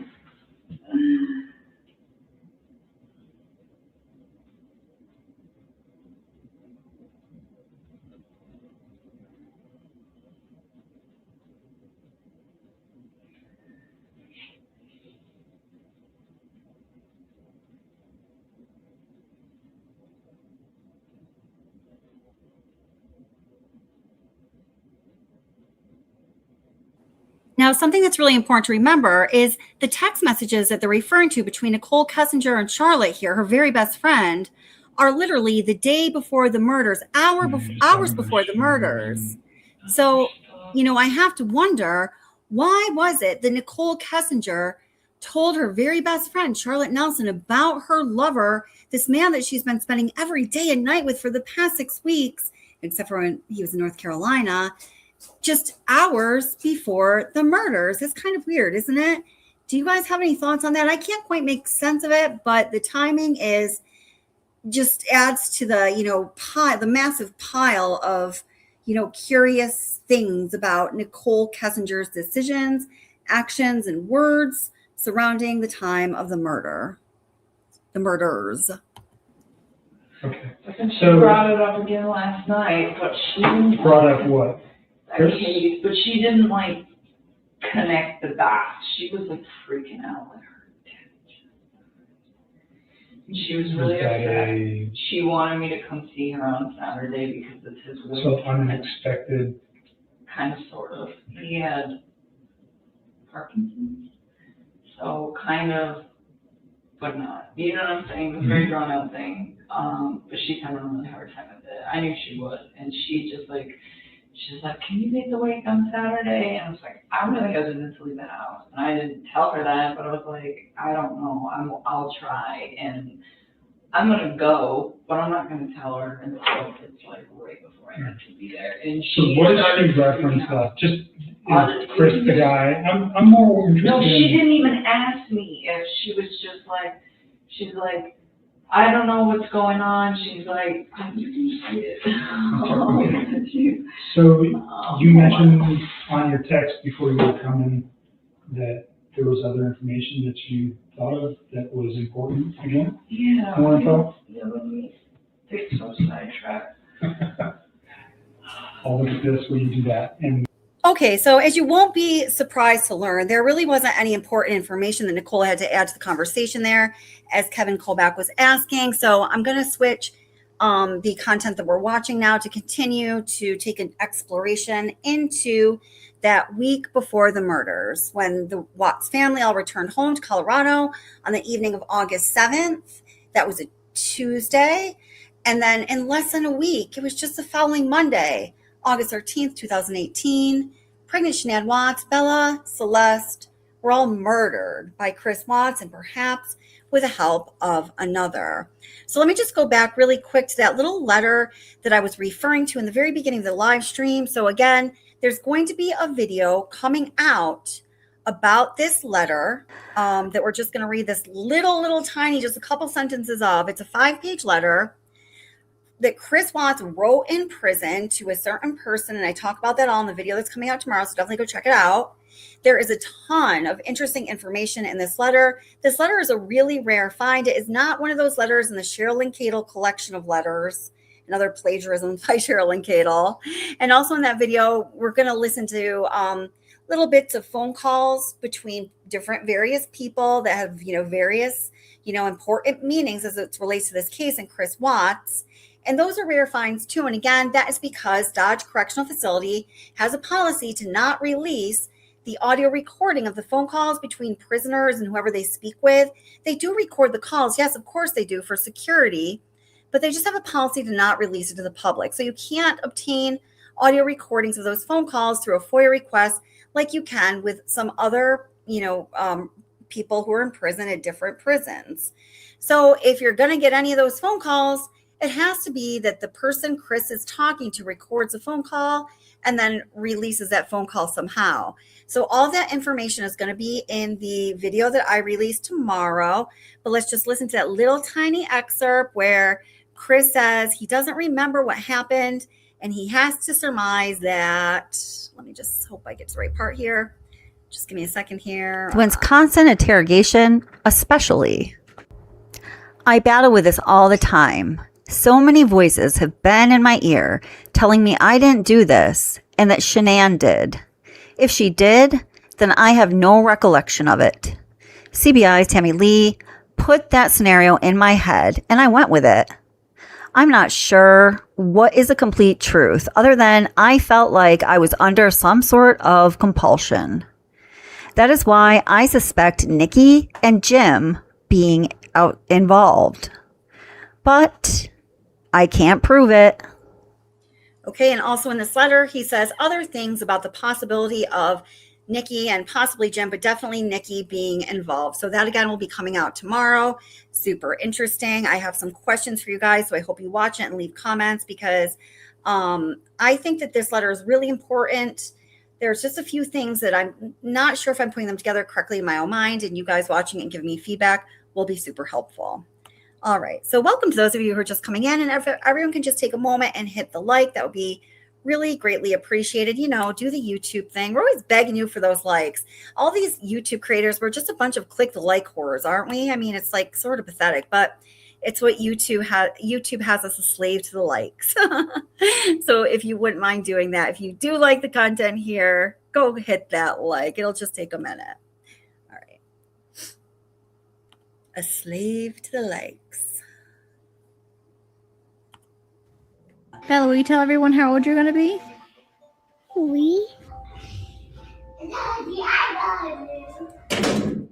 Unless, of course, you are the Weld County District Attorney, Michael J. Rourke. Stop asking about it. She didn't have anything to do with it. She wasn't there that morning. She voluntarily cooperated with law enforcement. She provided us all the information. I'm not going to tell you where she's at. Stop. Leave me alone.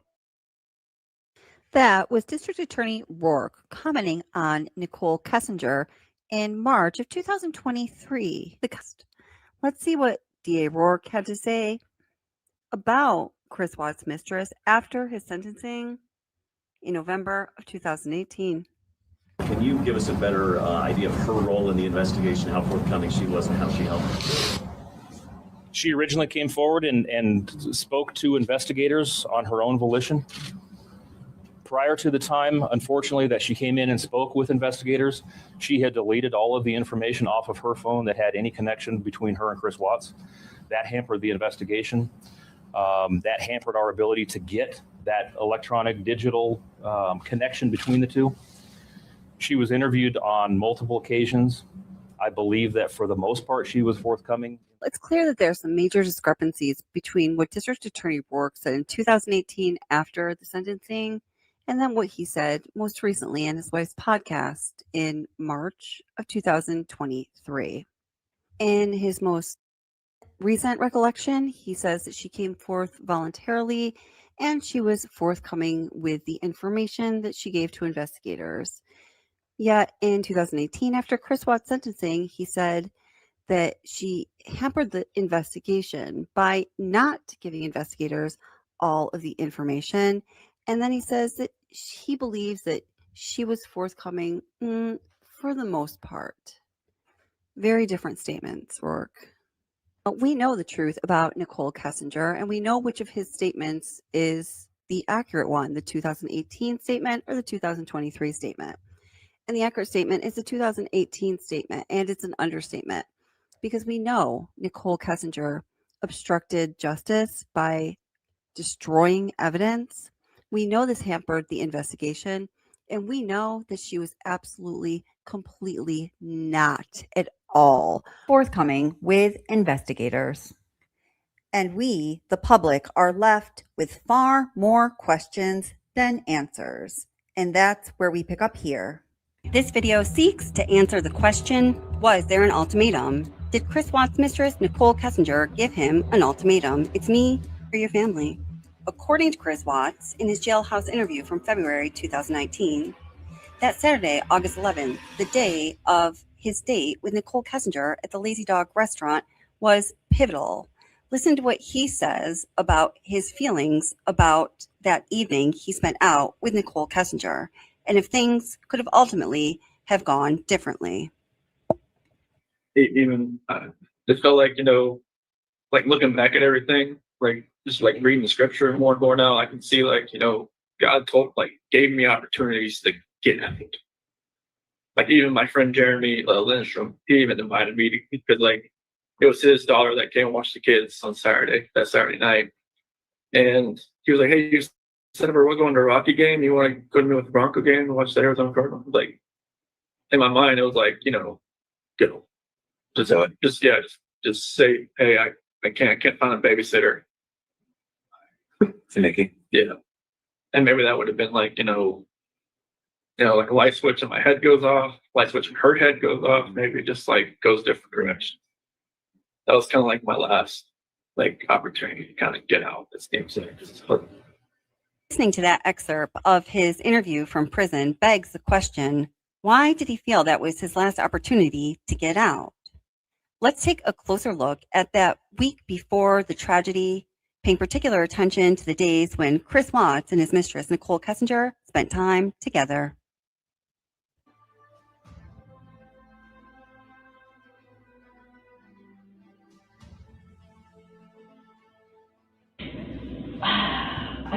I really wanted them to fix it. I would have just left the situation. So tell me why Shanann calling a realtor and him mentioning that they were going to be divorced. Why do you think it's important? Because so after that he was like, she's the one who called the realtor, and I remember I was like, damn, that was fast, because I knew he told me like we were going to put the house up, but they said he was like, we didn't know how much to offer for it, and we were kind of trying to find somebody, and it so for the first few weeks that I hung out with him, he kind of dragged his feet on, hey, this is happening, and then after North Carolina, he's like, yeah, she wants to put the house up, she's the one that called the realtor, and I was like, kind of taken back, not necessarily at the speed of it, given how long he said that they've been separating, but the fact that she did it the day after he supposedly sat down and had a conversation with her about, hey, do we fix this or do we not fix this relationship? If you are all familiar with the Watts case, you know, like me, that there's a snowball's chance in hell that Chris Watts and Shanann Watts had a sit-down conversation while they were together in North Carolina when Chris Watts came out to visit for the last week of Shanann, Bella, and Celeste's solo trip across the country to North Carolina for a 6-week visit in the summer of 2018, just before Chris Watts, perhaps with the help of another, annihilated his family. Shanann Watts' best friend, Christina Meacham, learned what was really going on between Shanann and Chris in North Carolina. She sent me a picture. It's like, this is how we are right now. They were in the same room, but communicating through text. They were not talking with each other. So do you remember how many days she was back in Colorado before leaving? Do you know that? Because I don't remember when they got home. Right. I don't.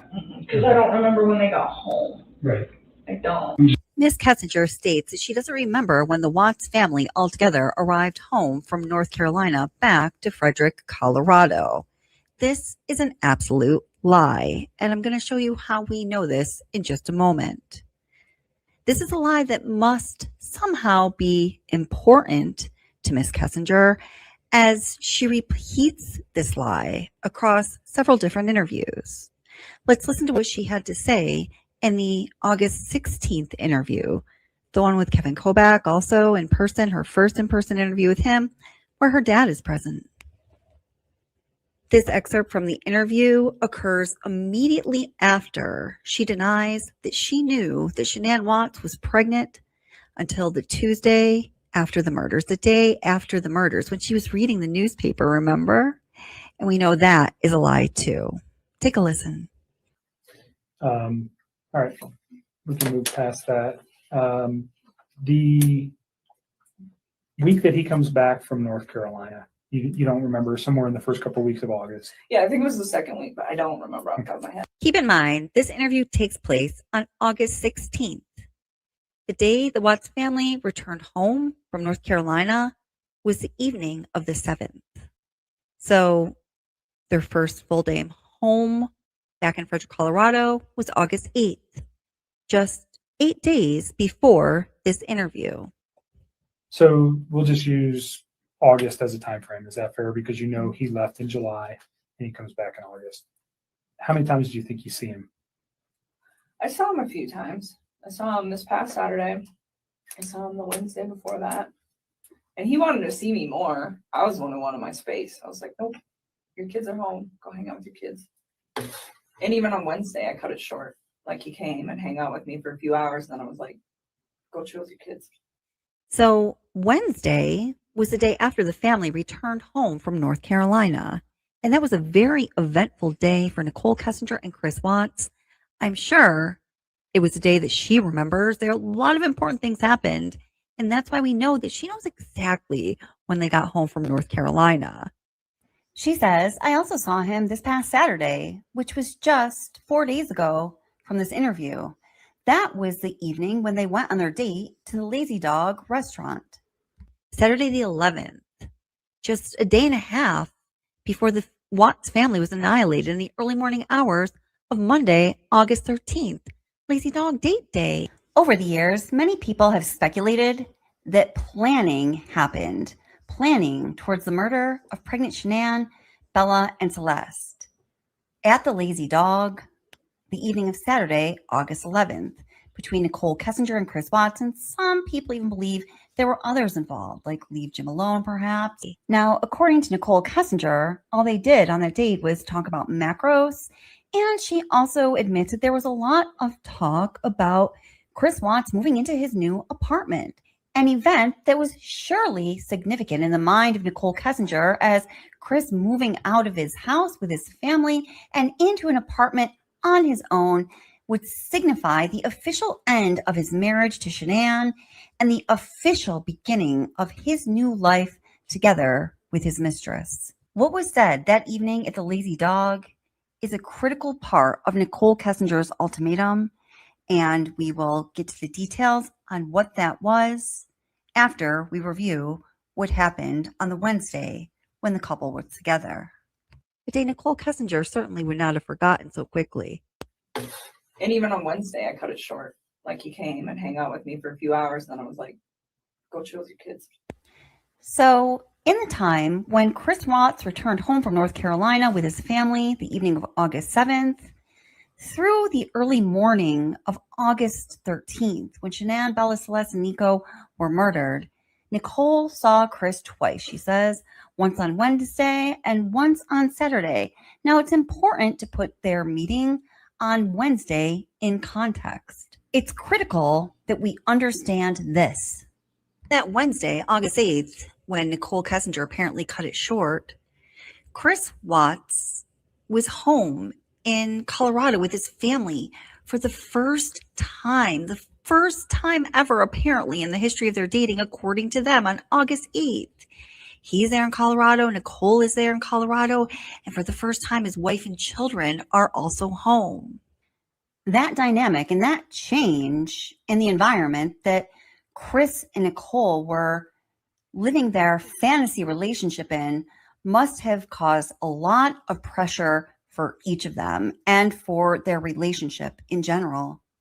It is important to note that Chris Watts was home with his family in Colorado, again, for the first time during the entire duration of his short 6-week relationship with Nichol Kessinger, for just under a week before his family was annihilated.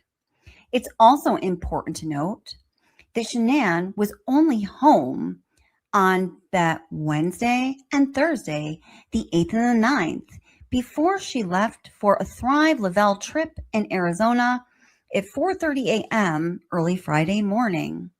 So that means during the relationship of Chris and Nichol, that 6-week long relationship, Bella and Celeste were only there in Colorado with them, so to speak, just under a week. And Shanann was only in town for 2 days.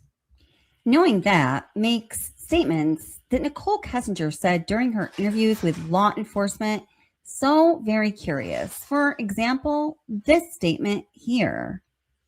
Because like he could pretty much call me whenever he wanted. Like I was the one that would tell him like, hey, when your kids are awake, you need to spend time with your kids. Like do that. And then after they go to bed, like if you want to talk to me, you can talk to me. But it was never like this super, super restricted thing. Like sometimes like right after work, if I was like still talking to him, I get kind of bummed out. And I tell him just like, oh, it's frustrating sometimes like having to like wait. But at the same time, I was never like, this is horrible, or, it was always like, I understood why.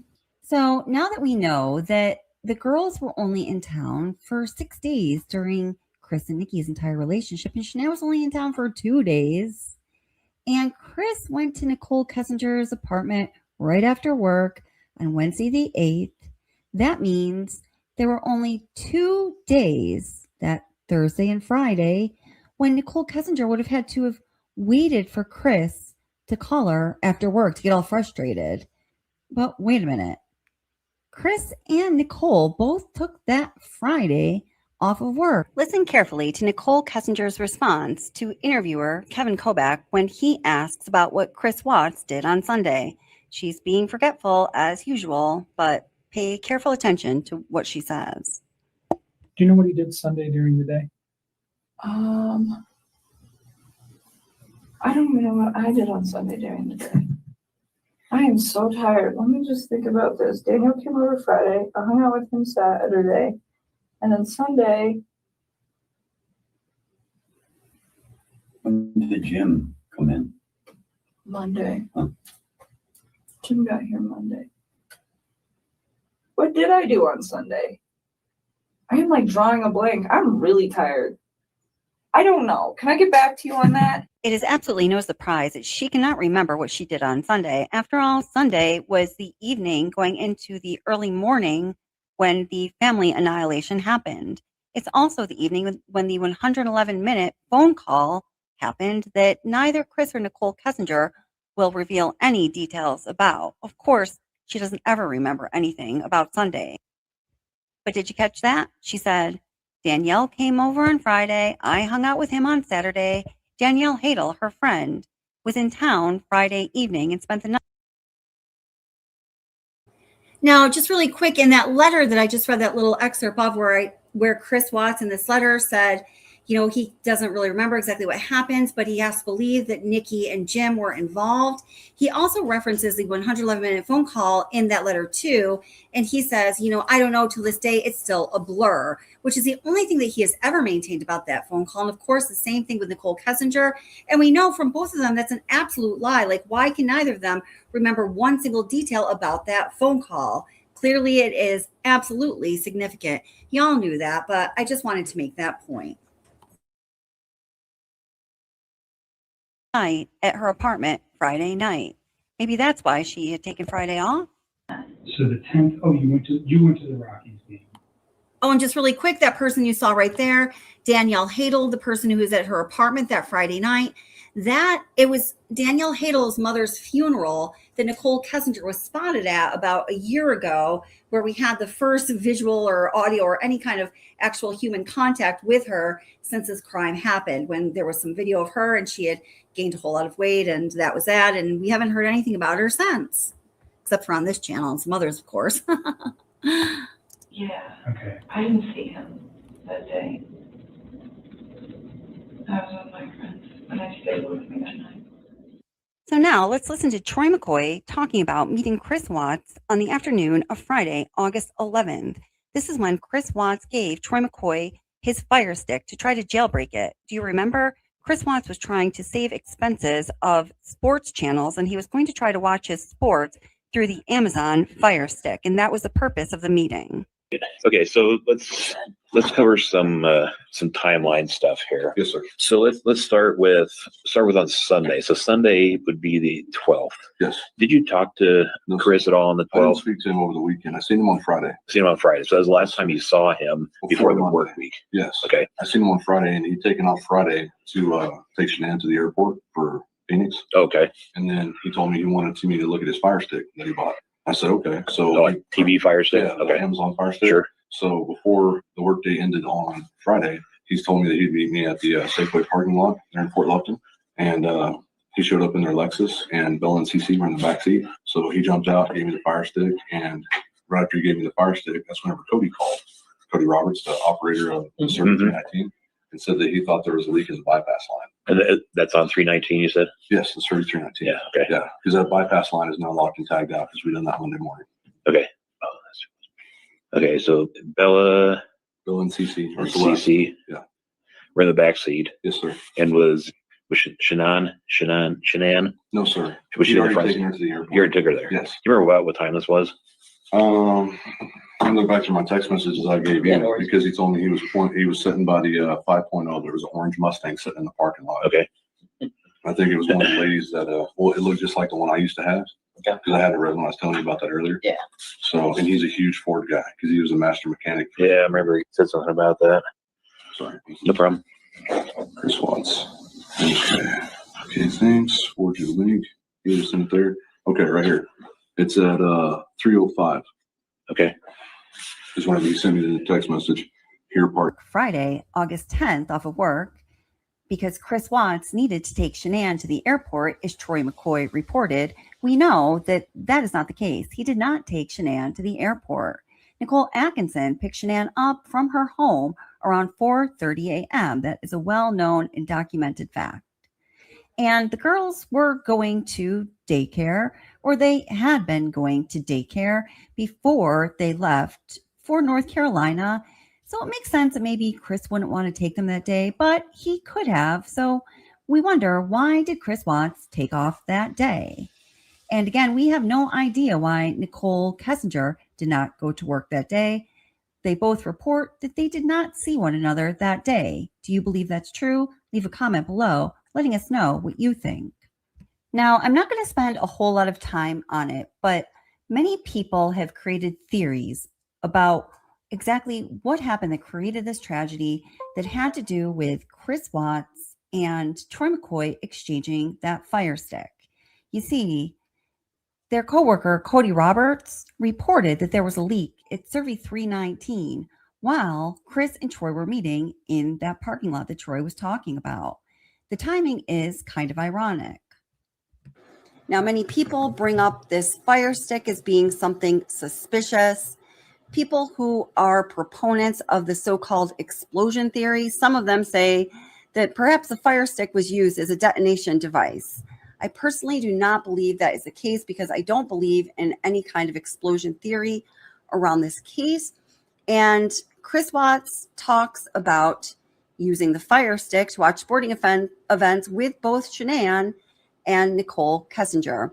It makes sense that he might want to, use that way of watching the sporting events that he really enjoyed. We know that that is true because we do know that Chris Watts and Shanann Watts were headed towards their second bankruptcy, and Chris was aware the finances were pretty tight and those sporting event channels on cable are wicked expensive.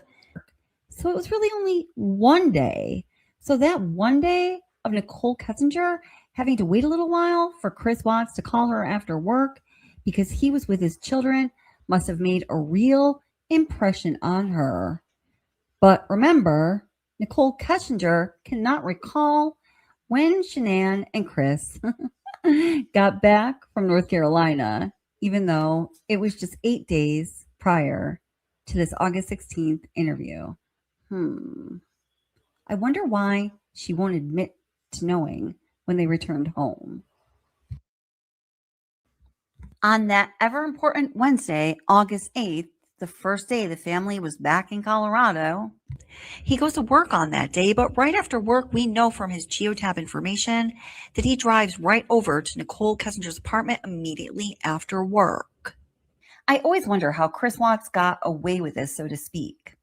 We know that he was a creature of habit, as was Shanann. Their family had a very strict routine, and Chris was generally home between 3:30 and 4. So I wonder how Chris got away with going to Nichol Kessinger's house for hours after work on that very first day they were home from North Carolina without Shanann giving him a hard time. So on that Wednesday, August 8th, the first full day the Watts family was home, he stays there until 6 p.m., which just gives him enough time to leave her apartment, go pick up Shanann, and arrive at the ultrasound appointment to find out the gender of the baby that was scheduled for 7:30 p.m. that evening. Now, Shanann Watts was over the moon because Chris agreed to attend that ultrasound appointment with her. We know that August 8th was a big day for Shanann Watts. It also turned out to be a critical day for the relationship of Nichol Kessinger and Chris Watts. Here's a brief summary of the many important events that happened on that day. I do want to note that I detailed all of the events of this very important day in the history of this tragedy in the original ultimatum video, which is linked in the description below. All of Shanann's text messages between herself and her friends during the time when she was concerned about Chris's behavior and their relationship are documented in the investigative discovery. So if Shanann was suspicious about what he was doing after work that day, she would certainly have discussed it with one of her friends, and it wouldn't have appeared in the discovery. Listen to her best friend, Christina Meacham, talking about the routine nature of Shanann Watts' personality and the Watts family's life. I mean, like when Nikki went by the house, things didn't make sense to me at all because it just, she said routine. She said routine, like she's OCD. She has everything in order. She literally has a plan for everything. She's not a person to derive from those plans, right? This is what she's going to do. This is what's going to happen. The kids have times they go to take naps. They, things go a certain way. She has a routine. Even what she wears, even the flip-flops that she wears, is a routine for her. I wonder what Chris told Shanann about what he was doing after work on that day. We know from the investigative discovery that just 2 minutes after arriving at Nichol Kessinger's apartment, he modified Shanann Watts' contact information in his phone. I have to surmise that he was changing the contact name, so it didn't say Shanann Watts or whatever he called her in his contact list, but rather something else. Although we know that Nichol Kessinger knew that Shanann Watts was pregnant with Chris's child, I doubt that he wanted to tell his mistress that he had to leave at a certain time because he had to go check out to attend an ultrasound appointment with his wife to find out the sex of their baby-to-be. Yeah, I don't think so. I'm pretty sure that's what he did. We know that he stays there for several hours at Nichol Kessinger's apartment and leaves right around 6 o'clock. He stays just up until the time when he would need to leave to be able to go get Shanann and make it to the ultrasound appointment at 7:30 p.m. on time. So he's there for about 3 hours. Also on that day, while Chris is at Nichol Kessinger's apartment, Nichol Kessinger gives Chris Watts a key to her apartment. One of the confessions that Chris Watts makes in his Letters from Christopher, the compilation book by Shanann Watts, is that when Nichol Kessinger gave him a key to her apartment, he felt like it made their relationship official, that she was very serious about him and their future together. Shortly after Chris Watts leaves Miss Kessinger's apartment that evening, Miss Kessinger Googles for the first time something as explicit as this statement, literally verbatim, quote, marrying your mistress. We certainly know what's on Nichol Kessinger's mind when Chris Watts leaves her apartment on that day. We also know on that day that Chris Watts deletes his Facebook account. We know this because Dave Baumhover asked him about this in the jailhouse interview. And also, Shanann asked Chris about this through text, and he and his father, Ronnie, also discussed the deletion of his Facebook account through text messages. He tells Dave Baumhover that the reason he deleted his Facebook account is because he just learned that Nikki told her friends about him, and he didn't want them to look him up and see that his wife was pregnant. Seems everything was moving very quickly for Chris and Nikki after the family returned back to Colorado from North Carolina. She gives him a key to her apartment, and it makes sense to me that it was during that time while Chris and Nikki were at her apartment after work that day that they discussed that Nichol had told her friends about Chris. And we do know that there is some truth to that Nichol Kessinger was telling her friends about Chris Watts. We know from the discovery and from Nichol Kessinger's interviews that she had a text conversation with her very best friend, Charlotte Nelson, telling him all about this man that she just met, how wonderful he was, and a number of details and explicit facts regarding their physical and intimate relationship. And do you know what day she, for the first time, told her best friend, Charlotte Nelson, about her new beau, her new love interest, the person for whom she's Googling marrying your mistress and looking for wedding dresses online for hours and hours? That day, the first time she told her best friend, Charlotte Nelson, about Chris Watts was Sunday, August 12th. That's right. The day before, just hours before, Chris Watts' family was murdered. Is that coincidental timing or what? Or did Nichol Kessinger know that she should start telling her friends to tell her best friend for the first time about her new beau because she knew that in a very short time from then, he was going to be free and clear to be with her and only her, free of his family, of his pregnant wife, and of his 2 children, ready to start a fresh new life with Nichol Kessinger, putting her in the seat of first fiddle. So let's shift back to Nichol Kessinger's recollection of the days before the murders, the weeks before the murders, the time before the murders, since the Watts family returned home from North Carolina to Frederick, Colorado.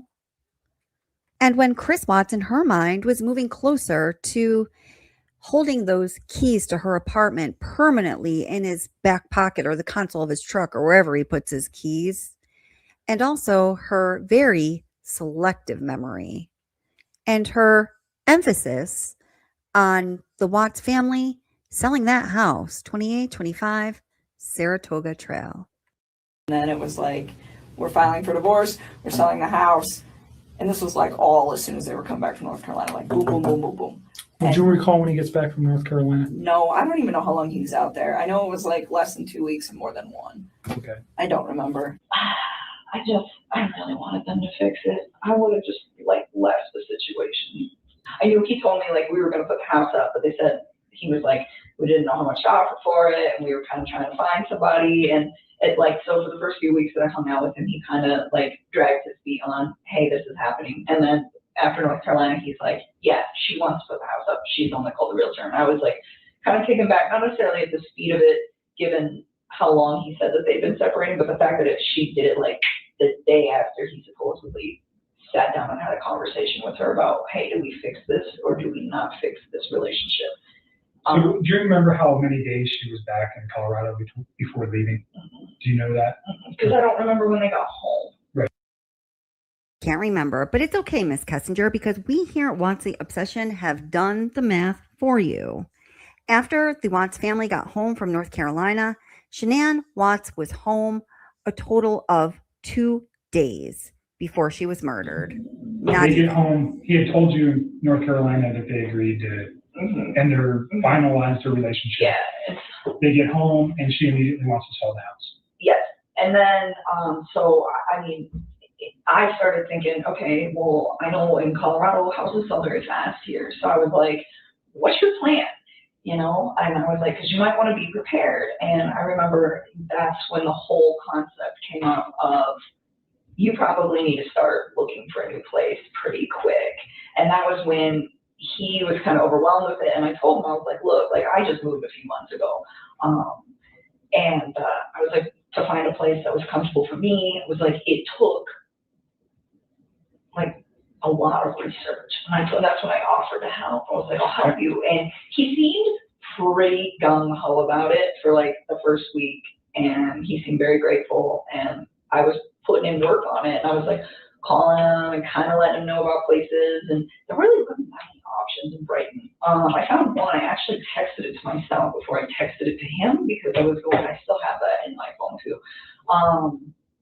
Because I found it and it was great, but it was like right at the beginning of my search. And I was like, I don't want to inundate him. So you said a week. Do you think you worked on that for a week? No, I honestly only probably spent like a few hours over a few days and just trying to like line it up. Just trying to think about how many days she had been back while you were working on that. Do you know what I'm saying? Oh. So you said, did you actually work on it for a week straight? No. Okay. It was just like a couple days after work. I would just like spend a couple hours if I had time, like at the end of my day, or if I didn't go to the gym, and just sit down. And I mean, I can give you a date on one that I worked on because I texted that one to myself. Okay, now pay very careful attention to the next thing that she is about to say here. I mean, I can give you a date on one that I worked on because I texted that one to myself. This one, I loved this one. When is this? Saturday, August 11th. That's the night you guys went out? Yeah. To a lazy dog? Yes. Or the two lazy dogs? Did you catch that? Oh, I can give you a date here. I text the listing to myself, and the date is August 11th. The silence is deafening. Silence like we have not yet heard from Chris Watts' mistress before, after she says, oh, it was August 11th. All of a sudden, she's speechless because law enforcement is not supposed to know what was really being discussed at dinner that evening. They're just supposed to believe that the entire time, Kessinger and Watts were talking about Chris Watts' diet and macros. I can give you a date on one that I worked on because I texted that one to myself. This one, I loved this one. When is this? Saturday, August 11th. That's the night you guys went out? Yeah. To a lazy dog? Yes. Or the two lazy dogs? Okay, so this little sound excerpt that I'm playing here is 35 minutes into the 2-hour and 20-minute final interview between Nichol Kessinger and Kevin Kobach. Now, up until this point, all that she has told Kevin Kobach about what they had discussed at the Lazy Dog that Saturday night, just about a day and a half before the murders, was Chris Watts' diet, his macros, dialing them in when she is asked about their date at the Lazy Dog restaurant on Saturday, August 11th. Saturday, during your dinner, what kind of conversation did you guys have? I don't even. The question is, Saturday during your dinner, what kind of conversation did you have? And let's just look at her response, her reaction again. Again, we have a moment of silence, very rare for this mistress. During your dinner, what kind of conversation did you guys have? I don't even remember. Oh. I don't even remember. Oh. She clearly does not want to answer that question. She's not. You guys catch that? Let me just go back again because she just I think it's so clear how badly she does not want to answer this question. What kind of conversation did you guys have? I don't even. The question is, Saturday during your dinner, what kind of conversation did you have? And let's just look at her response, her reaction again. Again, we have a moment of silence, very rare for this mistress. During your dinner, what kind of conversation did you guys have? I don't even remember. Oh. I don't even remember. Oh. She clearly does not want to answer that question. She's not willing to answer the question. What was the conversation when you guys were out at the Lazy Dog restaurant? She has selective memory about so many things throughout the hours upon hours of all of her 5 interviews. You know, right here, we're talking about not knowing when the family got home from North Carolina back to Colorado, even though it was just a week before this interview, right? And then to say that she doesn't know what they talked about at the Lazy Dog restaurant, or act like she doesn't remember. It was 4 days before this interview. Of course she remembers. Of course she remembers these things because she remembers the details about so many insignificant things. So we have to ask the question, why is Nichol Kessinger, Chris Watts' mistress, lying to law enforcement? Now, it's one thing to have selective memory about just random things, but here she's being directly questioned about recent events pertaining to the murders of a 15-week-old pregnant woman and her 2 baby girls. Oh, by the way, the person who killed them, perhaps with the help of another, is her boyfriend. And this woman gets off without any hard questions, with no charges, although from what we already know about what she did, she should have been charged.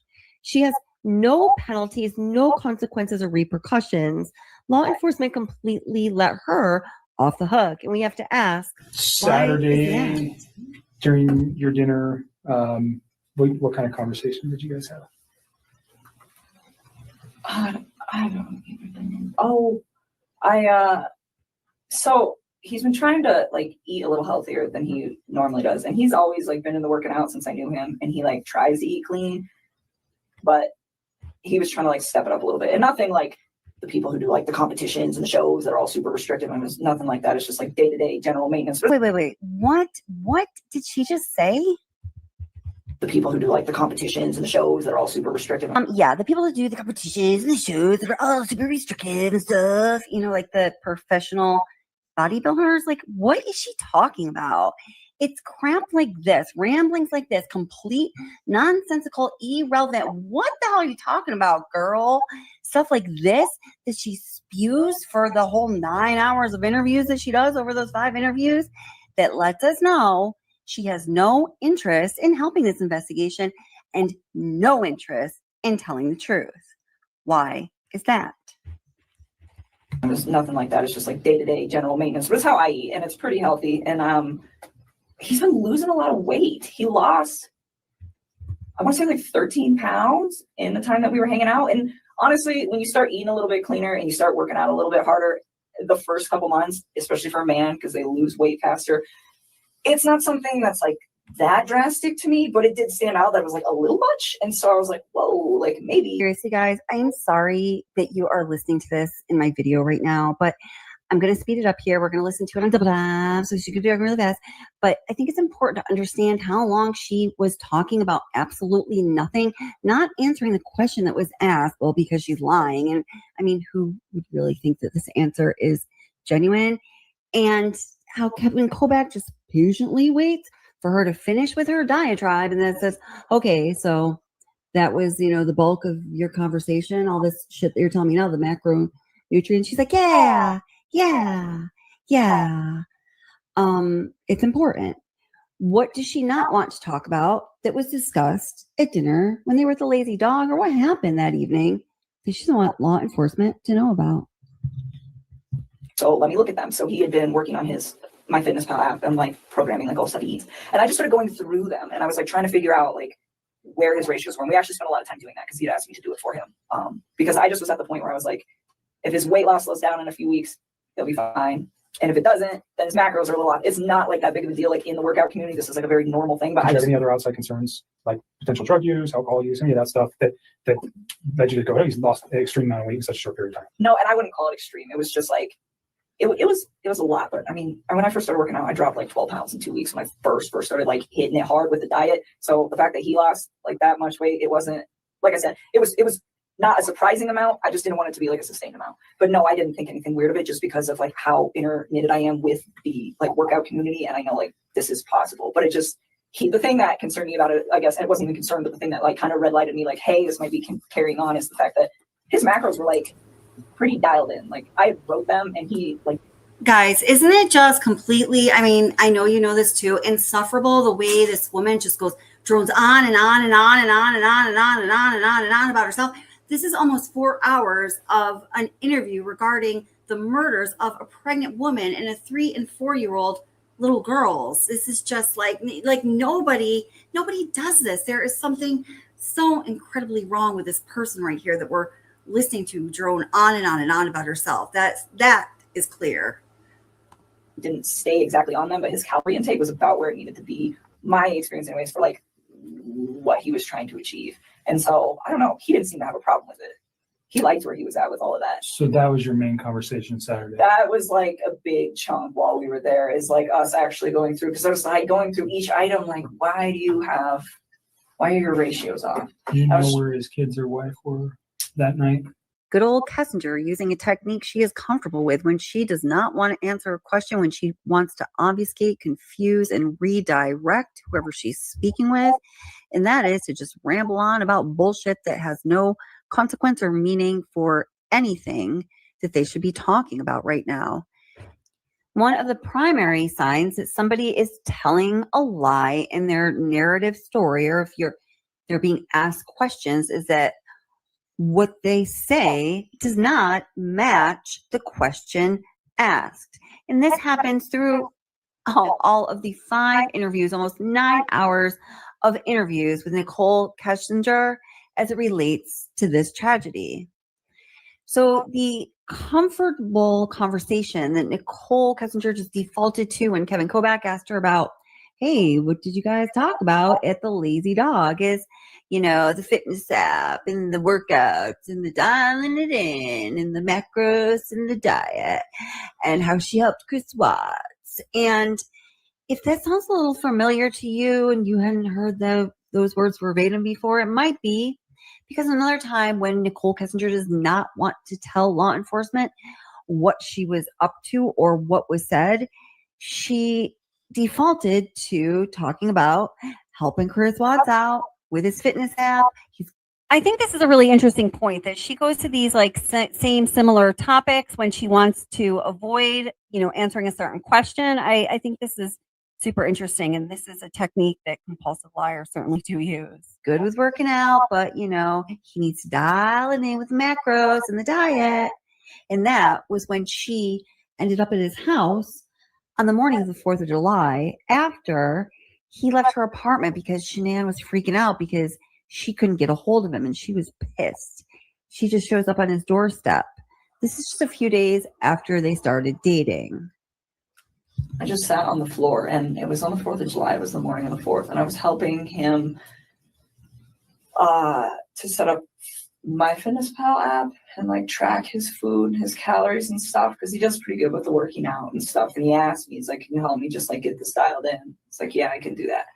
So that he invited me up to the house, and I was already kind of hesitant to do it because I was like, there are other people that live here, and I just felt like it was an invasion of space. It takes one special kind of personality to talk about such meaningless, self-involved crap and show no concern for the victims under these circumstances, and all the while lying her way through this nearly 4-hour interview. Lies, lies, lies. Now, although Nichol Kessinger had certainly mentioned Chris Watts getting an apartment, moving out of the house and getting an apartment of his own, and her helping him with those efforts before this, what I consider to be a slip, when she says, oh, well, the day I texted to myself, it was August 11th. Crickets, like we've never heard from her before, because I don't think he was supposed to know. I don't think that law enforcement was supposed to know about the heat that Nichol Kessinger was putting on Chris in that week, in those days, in those hours leading up to the family annihilation. The high pressure that she was applying for him to make a move and make it now. And most of all, the ultimatum that she laid down before him just days and hours before Shanann, 15 weeks pregnant, Bella, and Celeste were murdered. Now, this is just one piece of the puzzle that lets us know that there was, in fact, an ultimatum delivered from Nichol Kessinger to Chris Watts. But I want you to just take note here and put a bookmark in it that this is, in fact, a piece of that puzzle we're going to refer back to.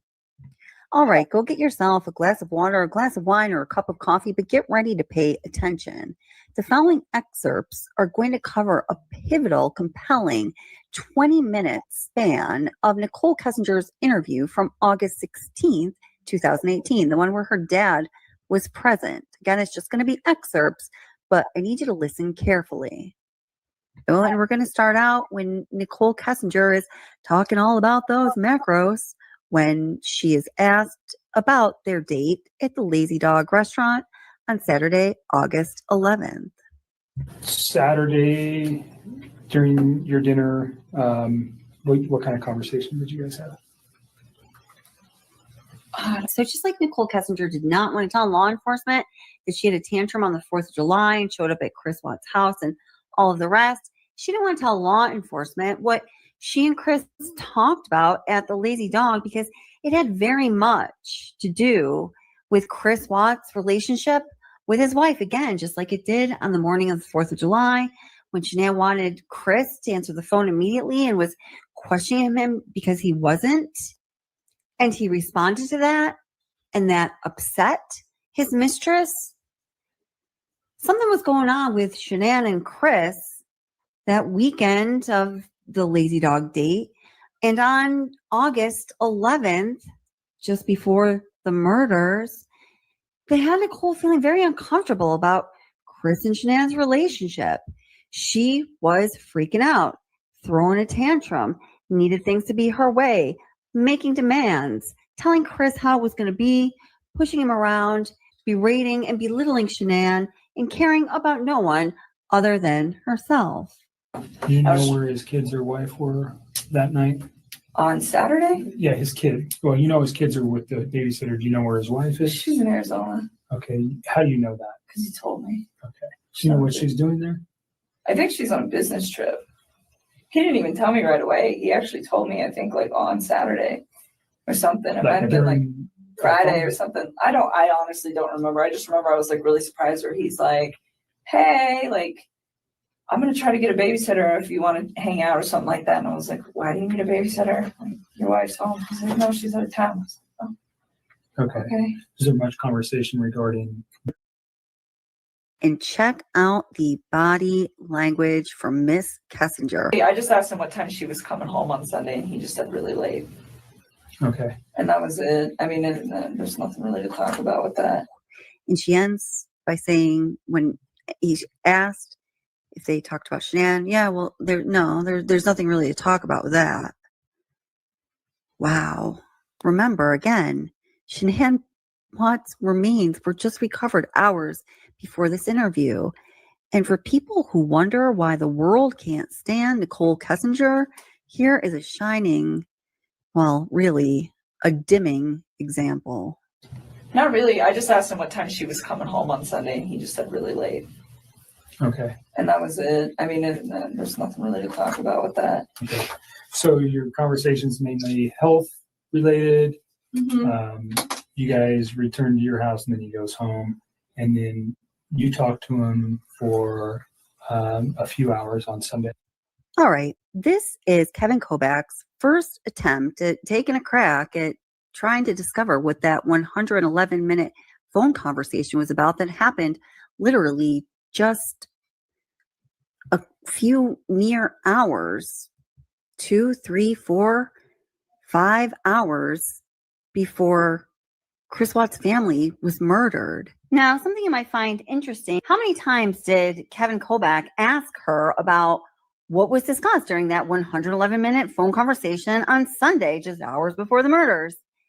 You know how many times he asked her about that phone call? I can tell you it was at least 8 times. I counted 8 times, 8 significant times where he asked her directly or tried to follow up and really tried to get an answer from her.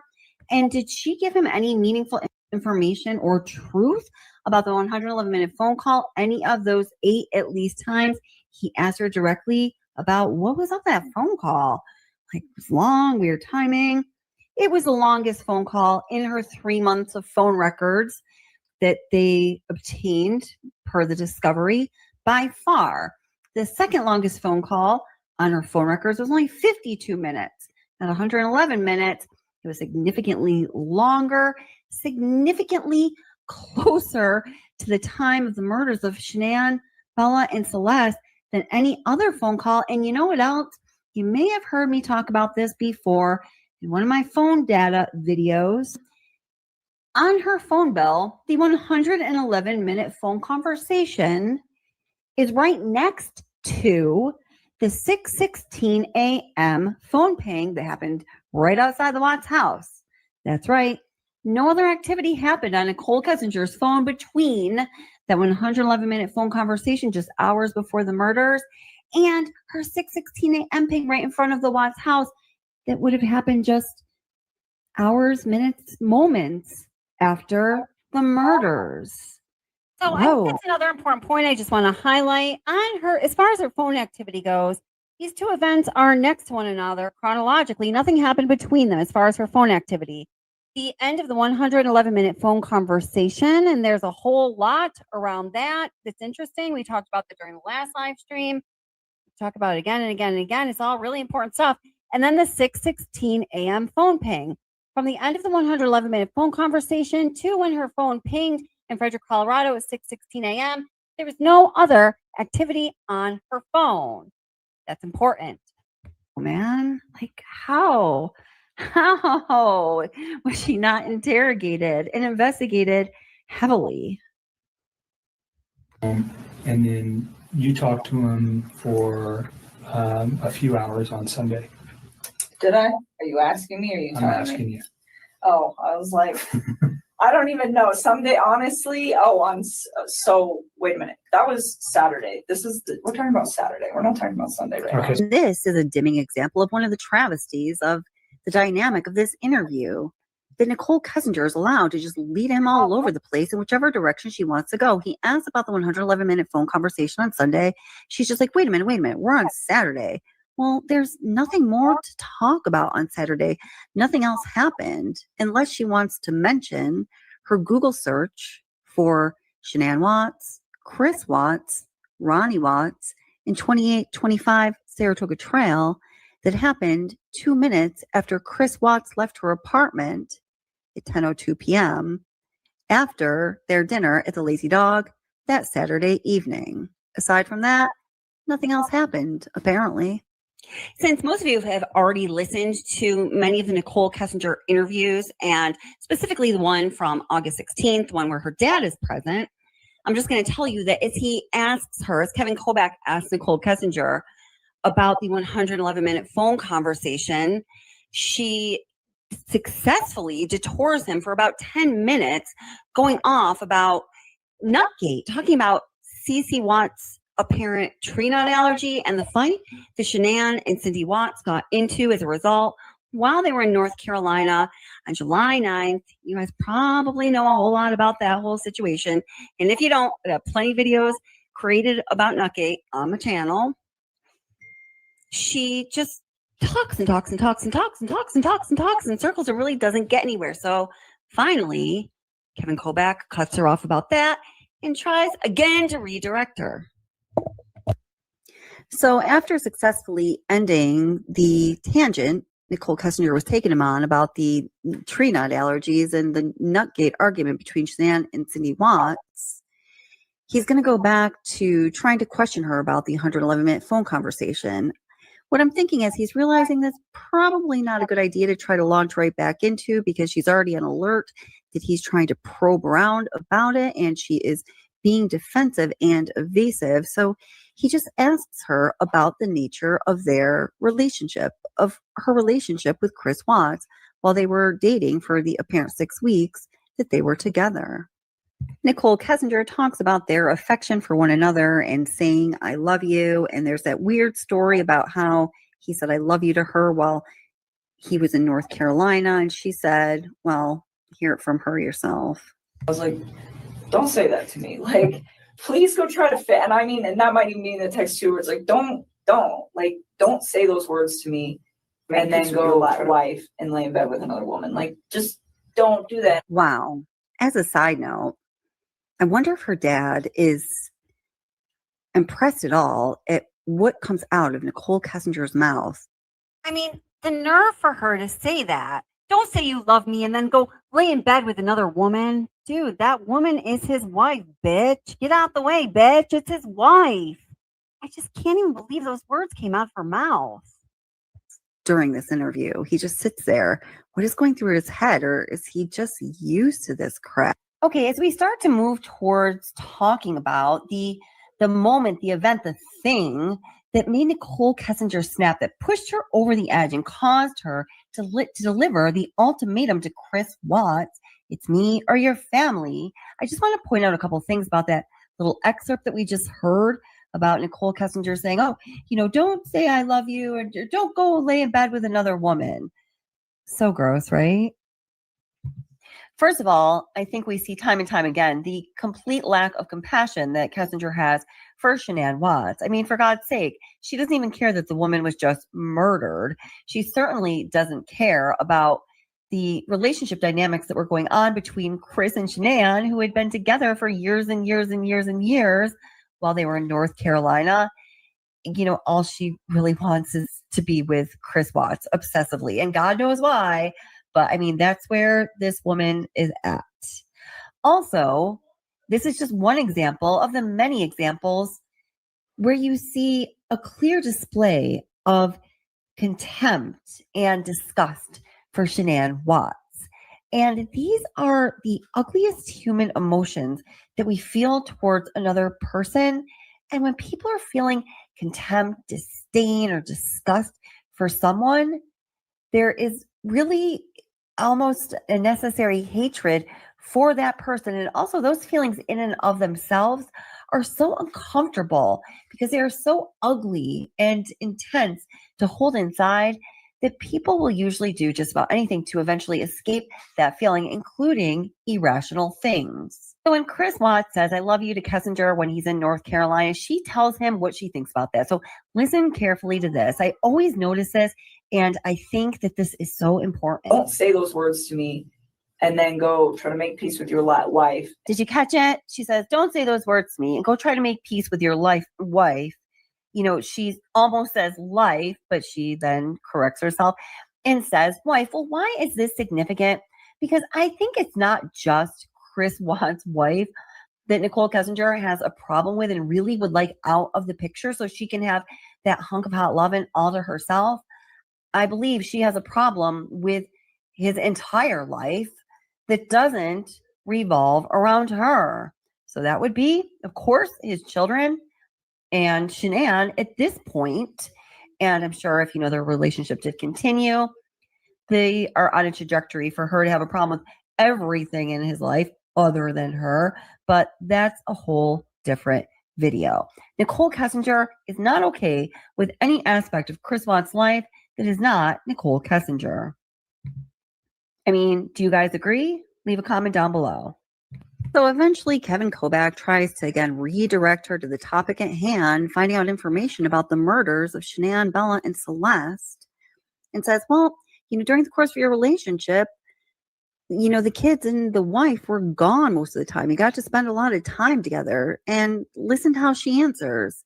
You guys are talking multiple times a day, at least. You're seeing each other on a regular basis. Yep. So it's a very, and his wife is not around, nor are his children. So there's a lot of time for you guys to build your relationship in this first four weeks or so. Is that fair? Yeah, and even when she was back, I mean, it was still like we were still spending time together. He was still spending time with his children, and I had my own life. Kessinger, law enforcement may not be onto you, but we are over here. What's the obsession? While she was back, we were still spending time together. Remember, we determined that during the course of their supposed 6-week relationship, Shanann was only home for literally 2 days of that. 2 days, August 8th and August 9th. Although what she is saying right here is a complete lie, a nonsensical and provable lie, there is the slightest bit of truth in what she's saying because yes, while Shanann was home in Colorado, she did spend time with Chris Watts on one day, and that was Wednesday, August 8th. In Nichol Kessinger's mind and in reality, August 8th was an absolutely critical day to the eventual outcome of this horrible tragedy. And as crazy as it feels, we've got to hand it to her. She is right about that. August 8th was clearly a very important day related to the outcome of this crime. If you saw the ultimatum part 1, you know that is absolute fact. Also important to the ultimate outcome of this horrible tragedy are all the other days that we have mentioned in this video in ultimatum 1. And that is that Friday, August 10th, when Shanann leaves to go to Arizona for the weekend, and Chris and Nichol Kessinger both take off of work, and Chris and Troy McCoy meet to exchange fire sticks. Although I think that doesn't have anything to do with this crime. You're going to let me know what you think about that. Also, a critical day related to the outcome of this crime is Saturday, August 11th, the day of the Lazy Dog Day, and of course, Sunday, August 12th, the day of the 111-minute phone conversation. And in all of those days that I just mentioned, there is so much that happened that is critical to this tragedy occurring on August 13th, 2018 that still remains unsaid. What we have learned from examining the truth of this case over the past several years is that critical moments on those last critical days oftentimes also remain undocumented in the case discovery. I'll tell you one thing, things start to look very interesting when you closely examine what exists, what has been hidden, and what has been altered, what has been destroyed, what exists in discovery. Combined with what we learned about Kessinger's actions and behaviors in the days following the tragedy and what she was trying to hide while she was being interviewed by law enforcement, when we compare what is known to be true and the stories that she clearly made up when she was being interviewed, shows us that she is likely somehow involved in this horrible, horrible tragedy. And what does not appear in discovery may indicate her guilt even more so than what is in that discovery document within the 1,960 pages. So here's what's real funny about the discovery. There are a lot of important events missing from the date August 12th, 2018. That is the day before Shanann, Bella, Celeste, and unborn baby Nico were murdered in the wee early morning hours of Monday, August 13th. It is a critical day, and there are so many critical details that are missing, from Shanann Watts' deleted post to Nichol Kessinger's conversations with other people besides Chris Watts, and the 111-minute phone conversation between Chris Watts and Nichol Kessinger. Even though the very first items in the official discovery timeline is about Nichol Kessinger. It says on September 7th, 2017, Nichol Kessinger Google searched the name Shanann Watts. Although Nichol Kessinger's name is littered throughout the discovery timeline, starting with September 1st, 2017, and she appears in it all the way through, her name literally appears scores of times in that discovery timeline until, remarkably, Saturday, August 11th, 2018. The last mention of Nichol Kessinger until her mentioning goes dark the following day, that Sunday, August 12th, the day before the murders, is a search that she made after she and Chris went out on a date to the Lazy Dog restaurant, one location, and then another. That timeline entry states at 22:04 hours, so that's 10:04 p.m., having concluded her evening tryst with Watts, Kessinger searched the internet on topics like Chris Watts, Shanann Watts, Ronnie Watts, and 2825 Saratoga Trail. And then, all of a sudden, on Sunday, August 12th, Nichol Kessinger disappears from the discovery timeline. Not to be mentioned, not even once. Conspicuously missing is the 111-minute phone conversation between Watts and Kessinger that Kevin Kobach asked her about over the course of his 4 interviews with her. Asked about that conversation a total of 9 times. All right. So, although neither Nichol Kessinger or Chris Watts will tell authorities or anybody what. Okay, so I'm actually going to be doing another live stream later this week that goes into detail of just like the final hours before the murder. So I'm going to stop right there so we can get into that information at that point. And hey, Deadline Crime, are you here, by the way? I didn't have, oh, there she is. Okay. So I want to, okay, during the beginning of the live stream, at least I heard a lot, or I saw a lot of people in chat talking about Chris Watts was remarried. What's going on with that? Was Chris Watts remarried? Oh my gosh, Chris Watts was remarried. And I just happened to see last night when I was flipping through YouTube that my friend Jennifer, the creator of the channel Deadline Crime, was doing a live stream on that very topic. So I'm going to put the link to her live stream from last night in the description. And then I'm also going to invite Jennifer up right now. Jen, I'm going to put the link right here in chat so she can tell us what she has learned about that. And honestly, everything that I know about that topic of Chris Watts getting remarried is primarily from her live stream last night. And I'm going to look into more information. But to be honest, my interest has not been so much in what Chris Watts is doing with his life now, although I do understand that it is interesting. I am really stuck on getting complete justice for these victims. But there has been some news. There has been some verified information in the realm of, did Chris Watts get remarried or not? So we're going to tell you about that right now. And then I'm going to send you over to Jennifer's live stream from last night to get the rest of the information. So, hey, Jen, how's it going? Hello, Kelly. Hello, chat. Hey, how are you? Oops, let me take these down. I'm not going to lie. I've been at this all day long. I know. And I know you have to really take your kids to school tomorrow. So I was like, I need to wrap this up so she can get to bed. No, it's okay. I mean, you know what? I feel like we've been waiting for this in the true crime community and in Watts Island for this to happen. So, you know, it's important to cover it. So tell us what you know about Chris Watts getting remarried. Okay. So I also just want to say this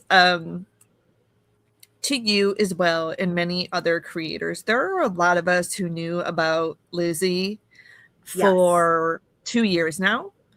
And I commend all of us who have kept this on the down low and not because it was kind of like unconfirmed, didn't want to talk about it, didn't want to put her in jeopardy, that kind of thing. So it was just sort of a, you know, a kind of unspoken agreement out of respect. Maybe we're just going to leave this one alone. Yes.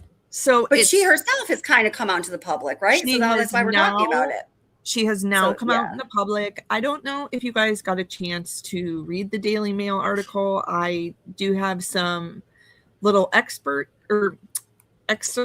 from it if you want to know what she said. Did you guys kind of go over that at all? No. Tell us about it. Well, let me get to the married part and then we'll get to, you know, just some of her quotes from what she said to Daily Mail. So they are not legally married. They still are waiting. They filed the paperwork and the warden is the one who gets to approve this. Now, this is scary. Oh, so the warden denied it. I said a judge denied it, but it was a warden who denied it. Is that right? Well, here's the thing. Okay. That paperwork is actually still pending. And the fact that we have a warden making a decision is dangerous because this means Chris could actually be granted permission to do this. He is. I never knew that a warden would have the legal authority to do that. That's really interesting to me. So, and this is my source comes from an attorney who has spent 35 years trying murder cases and divorce cases and all of it. So we did a live stream this evening.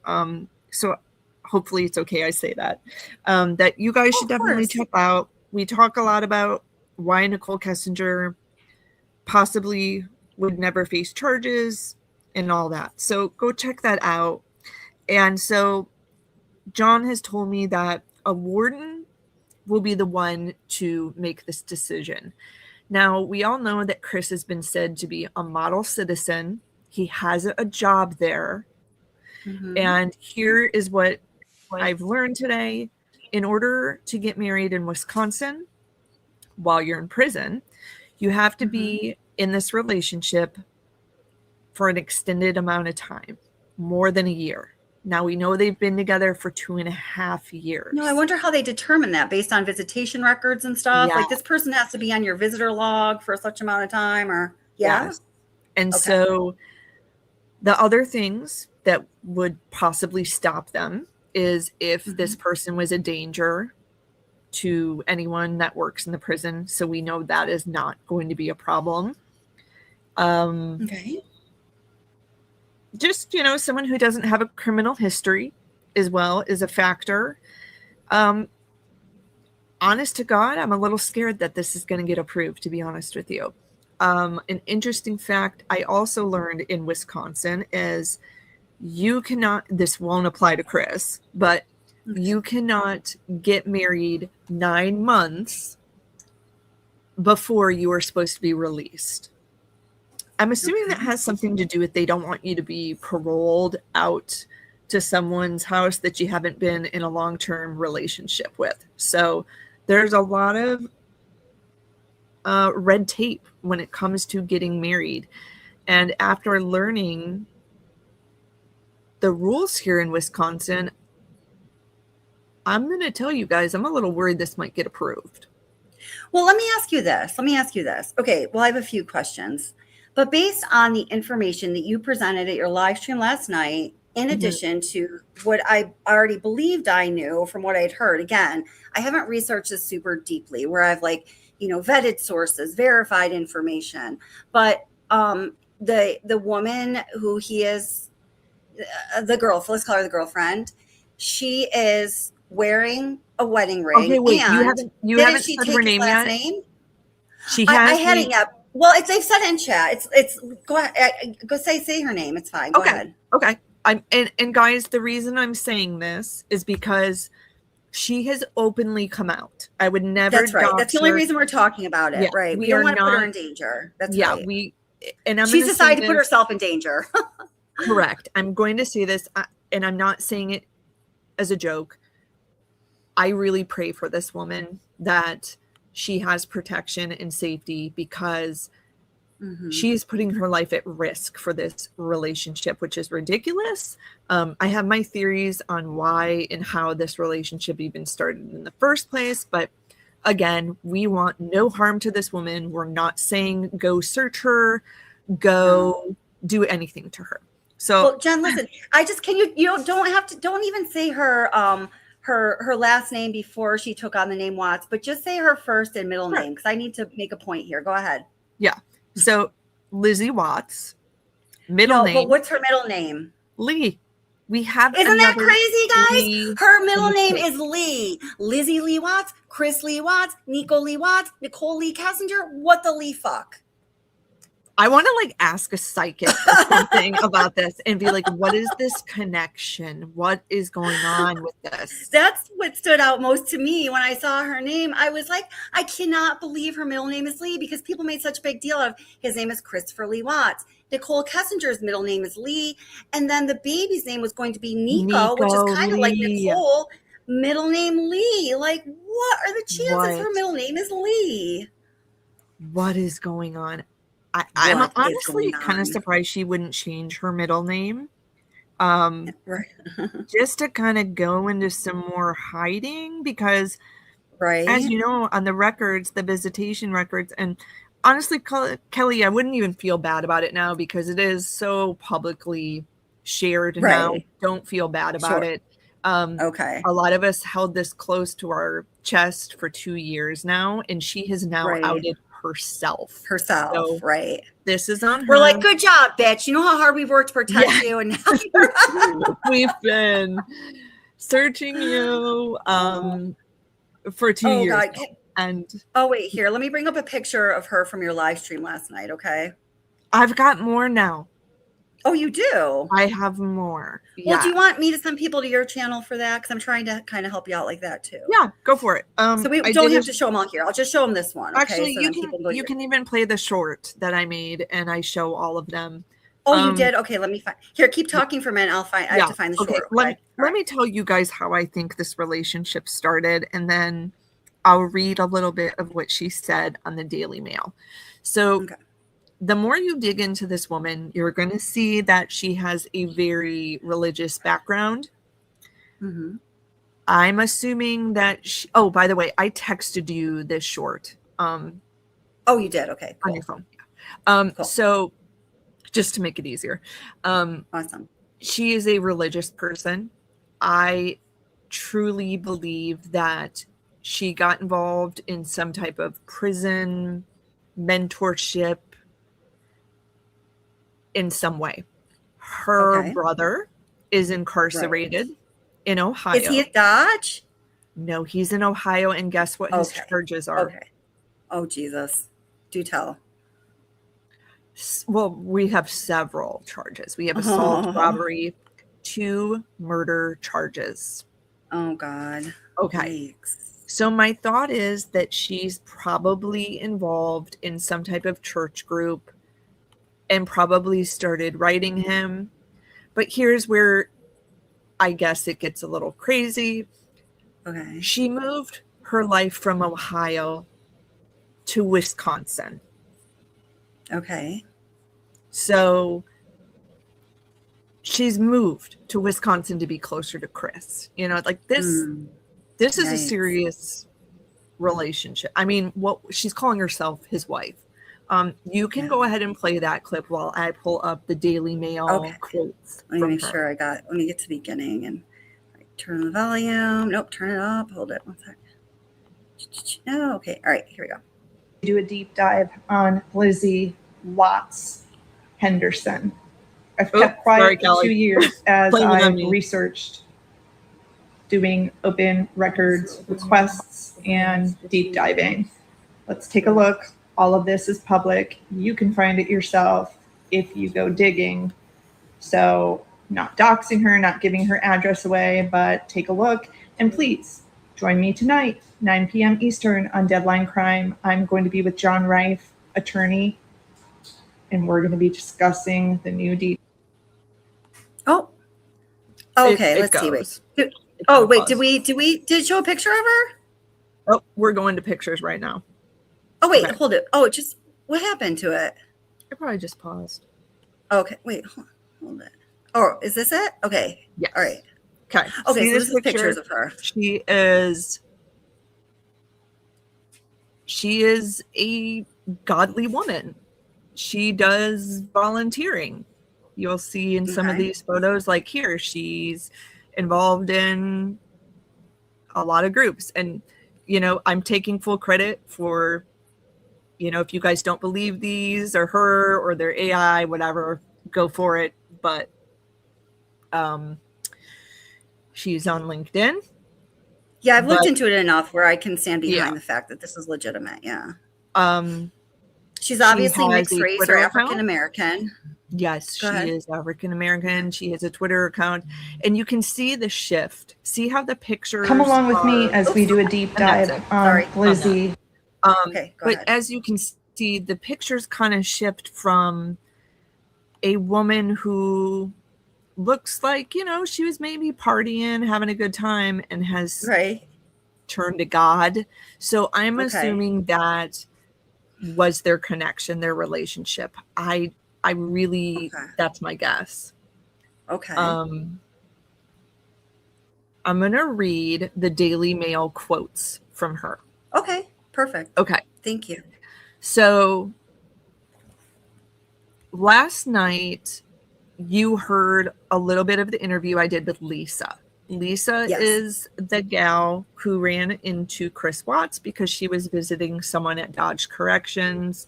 That person's no longer at Dodge. They're out of jail. It's done. So when she went to go visit her person, she ran into Chris Watts there. She saw Lizzie visiting Chris. She said they were together. They were reading the Bible together. Oh. And spent, the full 3 hours. So okay. She was interviewed by the Daily Mail. Lisa was. So remember those photos we see of Lizzie in the parking lot? Yeah. All of that shit is staged. It's all staged. Okay. The photographer who took it is with the Daily Mail and takes credit for those photos. So they get her in the parking lot, making it look candid. They call Lizzie. And so here's what happened. They call her by phone. And Daily Mail says when they spoke with her, she sounded scattered. Her responses were disjointed.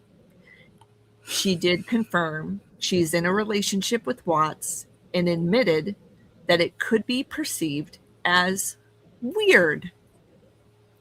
On how they met, she says, how things began is between me, him, and God.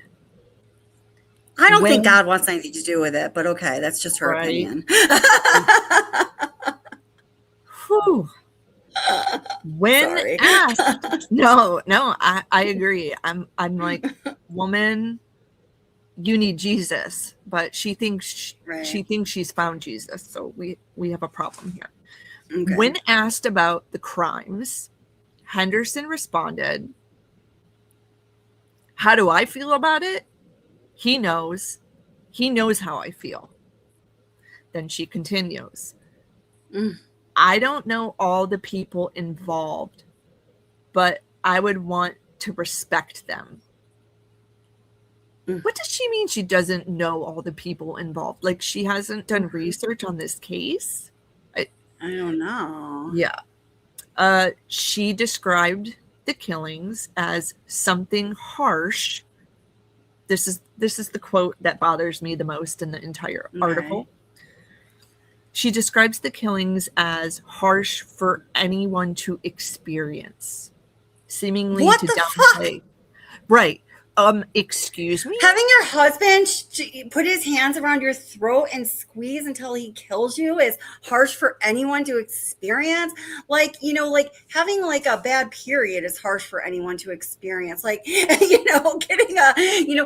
stuck in traffic after work when you've had a long day and you want to get home is harsh for anyone to experience. But like, that's really not how you describe what happened to Shanann, Bella, and Celeste. Well, you know how I read this? I feel like she's saying for Chris. Like oh my god. Wow. That's how I read it the first time. Wait, read it exactly again how it appears in the Daily Mail. Okay. And then in chat, you guys let me know. I'm gonna read those 2 lines to you again. Just so let me know how you took it. I took it as she was like, oh, poor Chris. I don't know why. Okay, like it was harsh for him to experience having to kill his family. That's the way Okay. All right. So when asked about the crimes, Mrs. Watts responded with, how do I feel about it? He knows how I feel. She continued, I don't know about all the people involved, but I would want to respect them. Mrs. Watts then describes the killings as something harsh for anyone to experience, seeming to downplay their extraordinary brutality. Ooh. Well, you know what? Whichever way she meant it, like how I took it or how you're saying you took it, it's really like fucked up and like almost either way it's fucked up. I mean, it's like not in touch with the reality of it at all, and it's by no means respectful. I mean, wow. Yes. So that was a phone call, and the Daily Mail took it even further. Oh my gosh. And, okay. Hold on, I'm trying to make sure that I didn't miss any other quotes by Good old Daily Mail. Leave it to the Daily Mail. Okay. So Daily Mail takes it further. They reached out to her brother, the one I told you that was incarcerated. Okay. I looked up his mugshot today. Okay. Yeah, if you just search Ohio inmate, and I'll give you his Okay. name here. Cool. Give me 1 second. Sorry, guys. I'm looking at a couple pages of. I was lucky to get this because honestly, I'm not going to lie, I'm not a subscriber, and I refuse to subscribe to them. Yeah, supporting the Daily Mail feels gross, right? Okay. So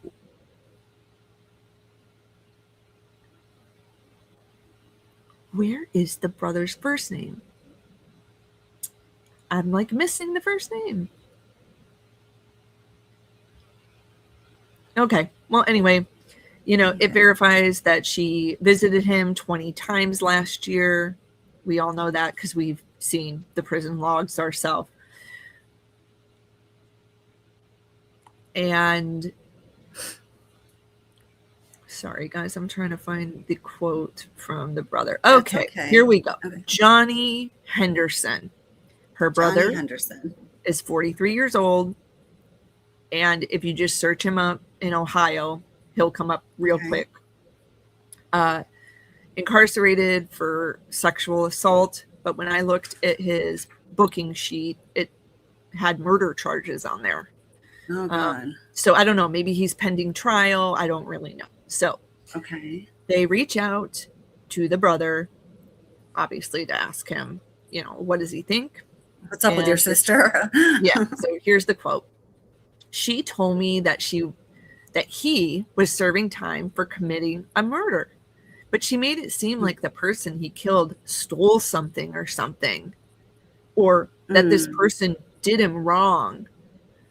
Like it was justified, not that it was the most innocent, family members who trusted him more than anyone on earth. Right. And so this is what Johnny says. So then this is the most messed up part.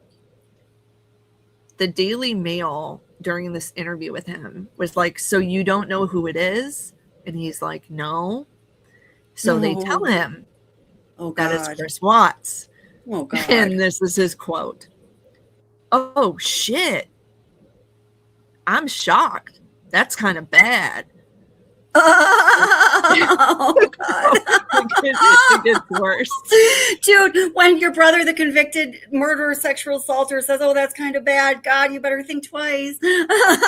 Yeah. And so he says, it is kind of messed up. It's more shocking. No, it's not. It's not. Oh, my God. Messed up. It's fucking horrific. Excuse my language. I get so pissed. Oh, I just don't even know what to say. I'm like, I'm taken back. I mean, I'm usually not speechless when it comes to this case, but I'm not even sure what to say about this. Yeah. So they do mention in the article that she's a real estate agent, and I wanted to mention this. So a lot of people have been, and that's pretty much the gist of the quotes from her in the article, guys, but they mentioned her being a real estate agent, and see how she works for Keller Williams, according to this jacket. Well, apparently she doesn't work with them anymore, and she's just being like an independent real estate agent now, which she probably did that knowing shit's going to hit the fan. And my takeaway from a lot of this is, if you didn't think Chris was a monster as it is, the fact that he knew that she got interviewed and they were going to run this story this week, I don't even have words for it. I mean, just when you think it can't get any worse than what you did with your family in the oil tanks, that 8 years later, when they're having the worst week of their fucking lives, you have to announce. Oh, I know. It's like right at the time of the anniversary. Right. This was done with intent.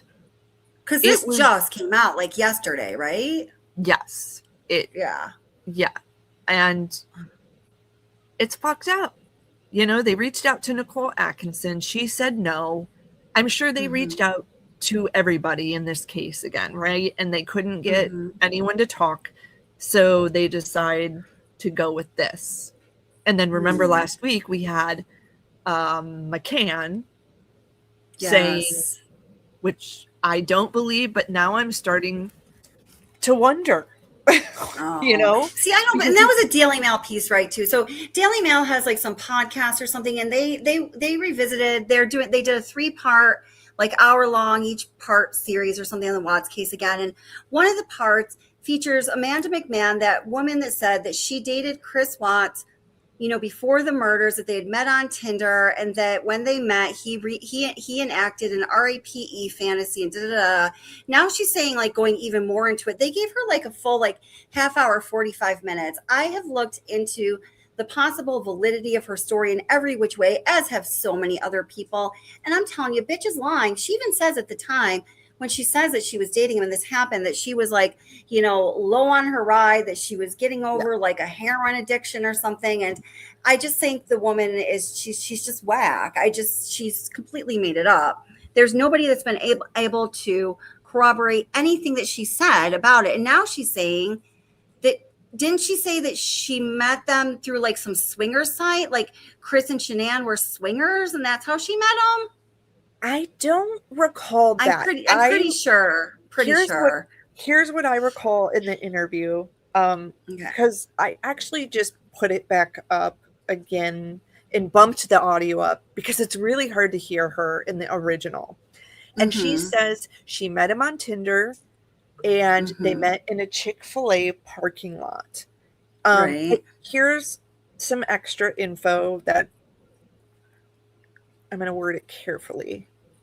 Okay. So I'm trying not to break trust here of my friend, but so I gotcha. Nichol Atkinson worked with her, right, years before all of this happened. And that's something that's we know that's true because that's been known for a very, very long time. Right. So if you're friends with someone and you're a coworker of them, you're probably following them on Facebook, right? So it's not unbelievable that she would already had known that he's married to Shanann Watts because she maybe, okay, if she's coworkers with Nichol, you know, even if it was years later, she's still watching on Facebook. Shanann and her were hanging out all the time and tagging each other. And that would mean Amanda obviously knew he was married. And not just married to, you know, a woman, but the fact that you would do that within your community to a friend's friend. With 2 little girls who's now pregnant. Yes. Is just like, I don't know. I don't know. But from what I have heard from people in that community, some people have said they wouldn't put it past her to do that based on her character at that time and in 2018, that it wouldn't matter to her if Chris was married or not, with children, with her pregnant. So, you know, take it for what it's worth. She was a girl who got fired from working at the hair salon. Exactly like she said, she was obviously having some type of issues with narcotics or whatever it may be.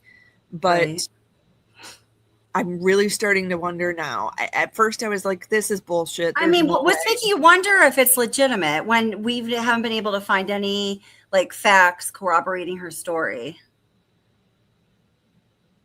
Based on people in the community explaining kind of what her behavior is. Well, okay, wait, hold on. So it might not... Go ahead. Sorry. I don't think Chris had the guts to go on Tinder, though. See, this is... But then here's another thing. I feel like every minute I think I know Chris Watts, but then I really don't. You know, I don't think he had the guts to go on Tinder or pursue another woman. But then I think to myself, do I even fucking really know who he is? Oh, I don't think he did. I think the only reason that he had the affair with NK is because she pursued him so recklessly. But listen, so even if, you have a very good source saying that this Amanda McMahon is the kind of person who would do something as fucked up and shitty. Right. Yeah. Right. So, okay. So she's saying she knows her to be the kind of person who do something that fucked up. Okay, fine. So then that also means that you're essentially getting verification. She's also the same kind of person that would do something so shitty as to make it up. So to me, that just further, verifies what we already know, that she completely made it up. I will never, ever believe a word of what she says until somebody shows me hard proof, because it has been searched for hardcore and nobody has been able to unearth anything. Nothing. It doesn't exist because it's a lie. Right. And here's what's interesting to me. You listen to the 2018 interview, investigation, whatever. She can't remember shit. And you're telling me 18 years later, your mind is crystal clear, and I'm supposed to believe you when you were telling me you were abusing drugs back then? Right. I mean, make that make sense to me. You can hear her she keeps saying in the interview, I don't know. I don't remember. I don't know. I just, Trent Bolt at least was a little more confident in his interview. Trent Bolt was more believable than she was. Right. Yeah. we all know that was just Trent trying to get, some fame. And I think he even later came out and said that. But I think the woman is just, I don't know, maybe she has a side business. She's just trying to get even negative attention to some people is good attention, which is I think for her, to me, she seems like the personality type and the kind of person and the kind of like circumstances where she's just trying to get a rise out of anything. That the Daily Mail paid her for that interview, so I think she just is doubling down on it now because the Daily Mail is as desperate as she is. So they gave her a bucket of money to talk about this again, to regurgitate her lies, even though she can't even remember what she said the first time in the first place, and has no additional detail to offer other than, I'm pretty sure that she said that she said that Chris and Shanann were swingers, and that's how she hooked up with them. Which is like, I don't think so. There's just no. I've heard random people say that, but no one who was ever actually investigated by police. No, just people in forums and shit. Saying like, oh, they were swingers and this and that. But it's fucked up that they had to come up with something this week, and it had to be this. You couldn't wait a week. You couldn't wait just 1 week. And I just no, of course not, because they know that this week there's going to be people putting attention on the Watts case and looking for it. So it's gonna, it's gonna optimize their earning potential on this bullshit story. So of course they can't wait a week. It's all just disgusting. Feel like even a viewer would be like, "This is messed up. Don't do this." But the point is, and guess what? We're viewers and we're saying that, but guess what? They still got our view. Yeah, and that's all that matters. Yeah, we all ate it up. Yeah, we did, and we all went down the rabbit hole with it. Yeah. I had an interesting tidbit happen in my stream this evening that I just wanted to share with you guys. So, a woman was bold enough to admit that she wrote to Chris Watts and begged him to come forward and tell the truth that Nichol Kessinger was involved in, what happened. And she said shortly after their correspondence is when he wrote those letters where he's calling her a Jezebel and this and that and da-da-da. Remember those letters that the yeah. And she was really fired up. And I told her, you know what? You can encourage him all you want to write those letters. But unless he's writing it to a lawyer, it doesn't mean shit. And I was like, if you want to encourage him to implicate Nichol in some way, he needs to file an appeal and say, hey, I have new evidence that you need to look into. We need to file habeas corpus. I was damn, I was shocked that this woman was so bold and brazen to say. Well, if she, if she thinks that it's because of her that he came out with that, I'm putting out a video just tomorrow that is covering this 5-page letter that was way before the Cheryl and Cadel collection of letters to a totally different person. And he says a number of things about NK in it, including something that I've been reading throughout this live stream, is that he feels that he was, what was the word that he used, but that he basically was coerced into doing what happened, and that he comes to the conclusion, and this is his own handwriting, it's his verified handwriting, this letter is verified to be from Chris Watts, that Nikki and Jim were involved. He also says that that he's like, I know this sounds crazy, but I think that she hypnotized me. He talks about all the dark shit that she was into, and he says that some very specific things like the morning of the murders, he says that she was calling him or contacting him, however, calls or texts, all the way on his ride from 2825 Saratoga Trail to Survey 319. Wow. There is no other letter that he's written that implicates Nichol Kessinger more heavily than this one that I'm going to put the video out on tomorrow. Oh, I cannot wait. And this was way before the Cadel letter. So he has been telling that to people, but like you said, not in an official manner, not by contacting an attorney, not through a habeas corpus motion, but just telling people that, So I don't know. Where's my Xanax? Leave Jim alone. I know. No, I'm kidding. That is just, it is Nichol Kessinger's friend that was in town during the weekend. Was it?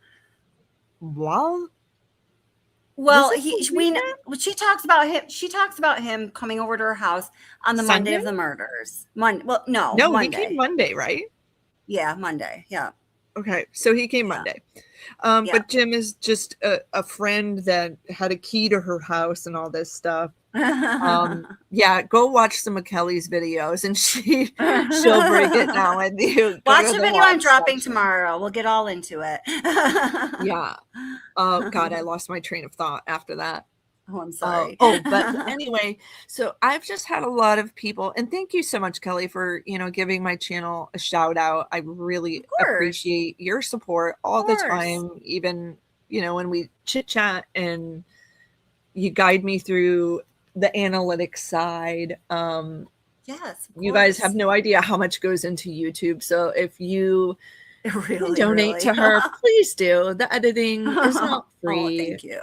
The streaming is not free, and I know she's it's so much more work than it looks like. It is. It's so much more work than it looks like. And so, if you have a $5 bill for a coffee, donate it. She'll never ask you for it, but I'm asking for her. So, thank you, my friend. I know this. The streaming and all of it, the editing, it's not cheap. But where I was going with that is, where was I going with that? What were I we don't know. talking You're talking about the person in your chat, and then I was talking about, the letter that he wrote that implied Nikki and Jim, and I'm not sure. God, where was I going? I know it's late. I know. Doesn't your brain start to get mushy at this time? That's why I'm like, I need to do my streams earlier, because by the time I get to the end of my live streams, I'm like, I got to go to bed. I can't think anymore, y'all. Bye. Yeah, I was just thanking you for your help, but there was something to it. I can't remember. Oh gosh. I think it was a video you did too. What do you guys think Shanann would think of? I think she'd almost be laughing. I think she'd be like, really, Chris? Right. Well, so we also know, we know this from, that guy, Dave, that he used to have a YouTube channel. He's on Rumble and TikTok now. And we know from, he's in very close contact with Cindy and Ronnie Watts. We're just going to give you the basics of it without any opinions here. So, but we do know that Cindy and Ronnie Watts are really, really upset about Chris potentially getting remarried and are completely opposed to it, to the point it sounded to me almost like their relationship with him was really damaged over this, right? I would, I can't 100% confirm based on what we understand from that. Right. I can only based on, my conversations with that particular creator, which you guys can, figure that that's out. enough. We'll just move on from that, right? Yeah. I'm not trying Don't to want get YouTube in to get trouble mad at on us. YouTube. I know last night I was like, be careful, So, be careful. Apparently, oh girl, I would never. Apparently, Chris is just like so excited about this relationship that of course he's shouting on mountains, rooftops about it. And from what I have heard, they were saying, please don't do this. It is disrespectful to the family. You've done a lot of damage already, and it just wouldn't be considerate. Just be in a relationship. You don't need to take it to that level. Right. Which Chris is sensible. listen. Like, you have to think about it. He lied to his own damn parents from day one. Which is kind of ironic because Chris doesn't listen, but before this happened, everything we knew about him indicated that he was always a little puppy dog following the orders of whatever dominant woman was present in his life at the time. But so this is just very, I don't know, from a behavioral perspective, very interesting stuff. Yeah. But, it will be interesting. Oh, we were talking about the woman with the letters and all of that. I think what will be interesting is if this new relationship does spark something in him to try to maybe file an appeal. Not that he's going to get out of prison, but implicate her. I don't know. Do something different. I don't know if he could maybe move to a prison. I know nothing about the logistics of this, guys. But imagine if he tried to file a motion to move to a prison where he could get conjugal visits. Ew. I mean, did you have to? Did I have to? I think we're all wondering. And no, you cannot dodge corrections. You cannot. Oh, thank God. They can only have those kisses. So just the worst week they could have came out with this story. So no, the Watts family is not happy about this, and we know there's a lot of people who have different opinions, guys, but I'm going to tell you this week is going to be hard on everyone. I always think about the classmates at Primrose, the first responders that had to retrieve the bodies, just these people that you don't think about in the forefront. Like Nick and Amanda Thayer and their daughter, who was really good friends with Bella. And she's Nicole Atkinson's children. Yeah. Right. Just these people in the community who have been traumatized by one person because he couldn't walk away and just say, I'm not happy anymore. Right. Just every year, this has to be the worst week of their lives. So sad. Well, thank you so much for that information, Jen. I really appreciate it. And again, Jen is the creator of the channel Deadline Crime. And just last night, she did a really great live that covers this topic. I have put it a few times here in the chat, and I will also link it in the description of this video. So if you want more information about that, go check it out on her channel, because I don't think I'm going to be covering it on this channel. So don't be waiting for it on Watts the Obsession. I'm just going to let Jen do it. So I'm sure she'll have the latest and greatest and most up-to-date information about this. And somebody just asked, so did he get remarried? No, he didn't get remarried. He had to file a petition to a judge I thought it was a judge who denied it, but Jen just said it's a warden, and there hasn't been a decision yet, but she has taken his last name. She is wearing a ring, and they do consider themselves to be like husband and wife, apparently, is what we understand. Right. So, I mean, whether it's legal or not, you guys, it's like they're married. Right. I mean, it hits just as hard for the victims' families than if there's a legal binding contract. The damage is done. Right. So I mean, I'm almost like, who cares if they can do it legally or not? I mean, it's like we know what the intention is and what the vibe is and all of that. So thank you for having me up, and I look forward to thanks again for coming up. And again, everybody, her channel is Deadline Crime.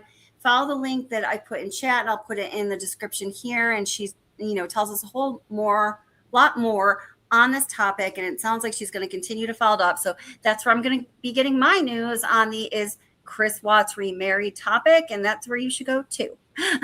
So, yeah.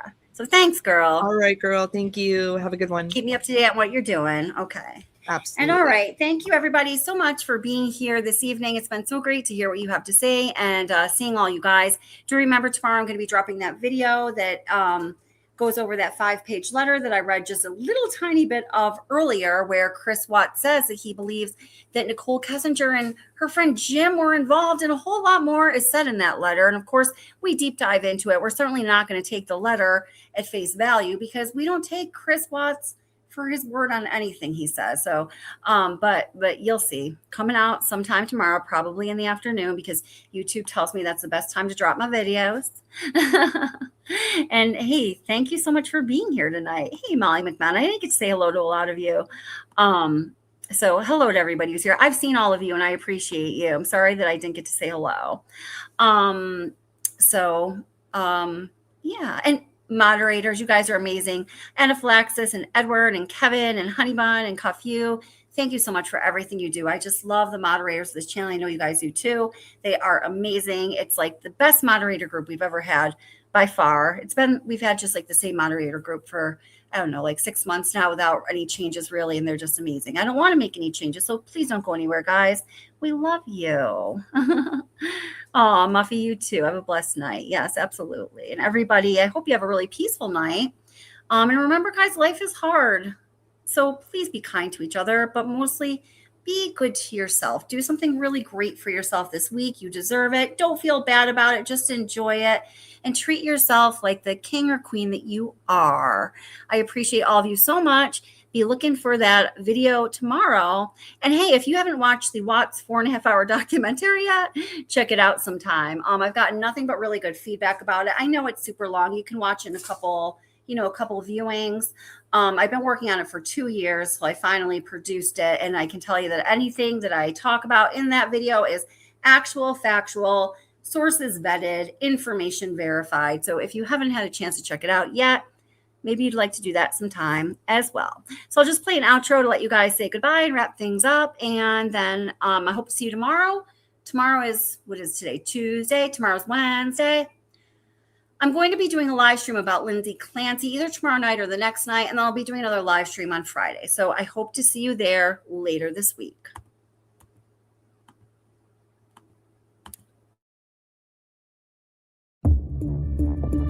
And so the court is going to accept this plea bargain under the circumstances.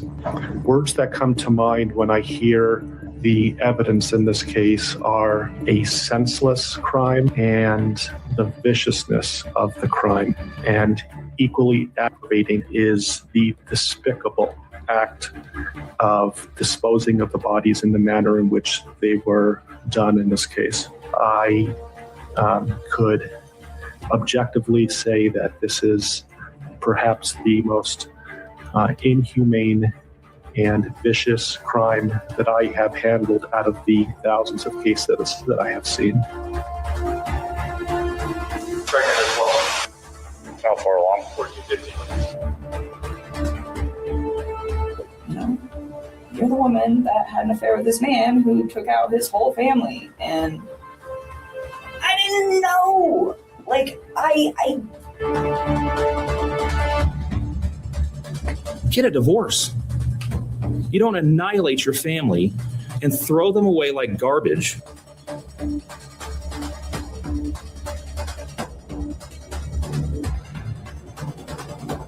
One thing led to another, and 8 years later, we have 2 kids. We live in Colorado, and he's the best. I'm sorry. I just had to stop everything. I don't think I said Honeybun when I listed the moderators. Honeybun is like our head moderator. Did I not say your name, Honeybun? I am so sorry. I love my Honeybun. I was like, whoa, stop everything. That is just like not right.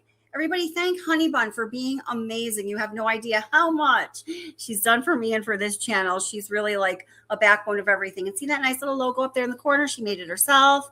And I love you so much, Honey Bun. And if I did fail to say your name, I just can't even believe it. And I am so super sorry. You know that I love you. And so the court is. Oh, screw it. I can't get back to where I was in the outro. So I'm just going to end with, I love you, Honey Bun. And so does everyone else here. All right, guys. See you soon.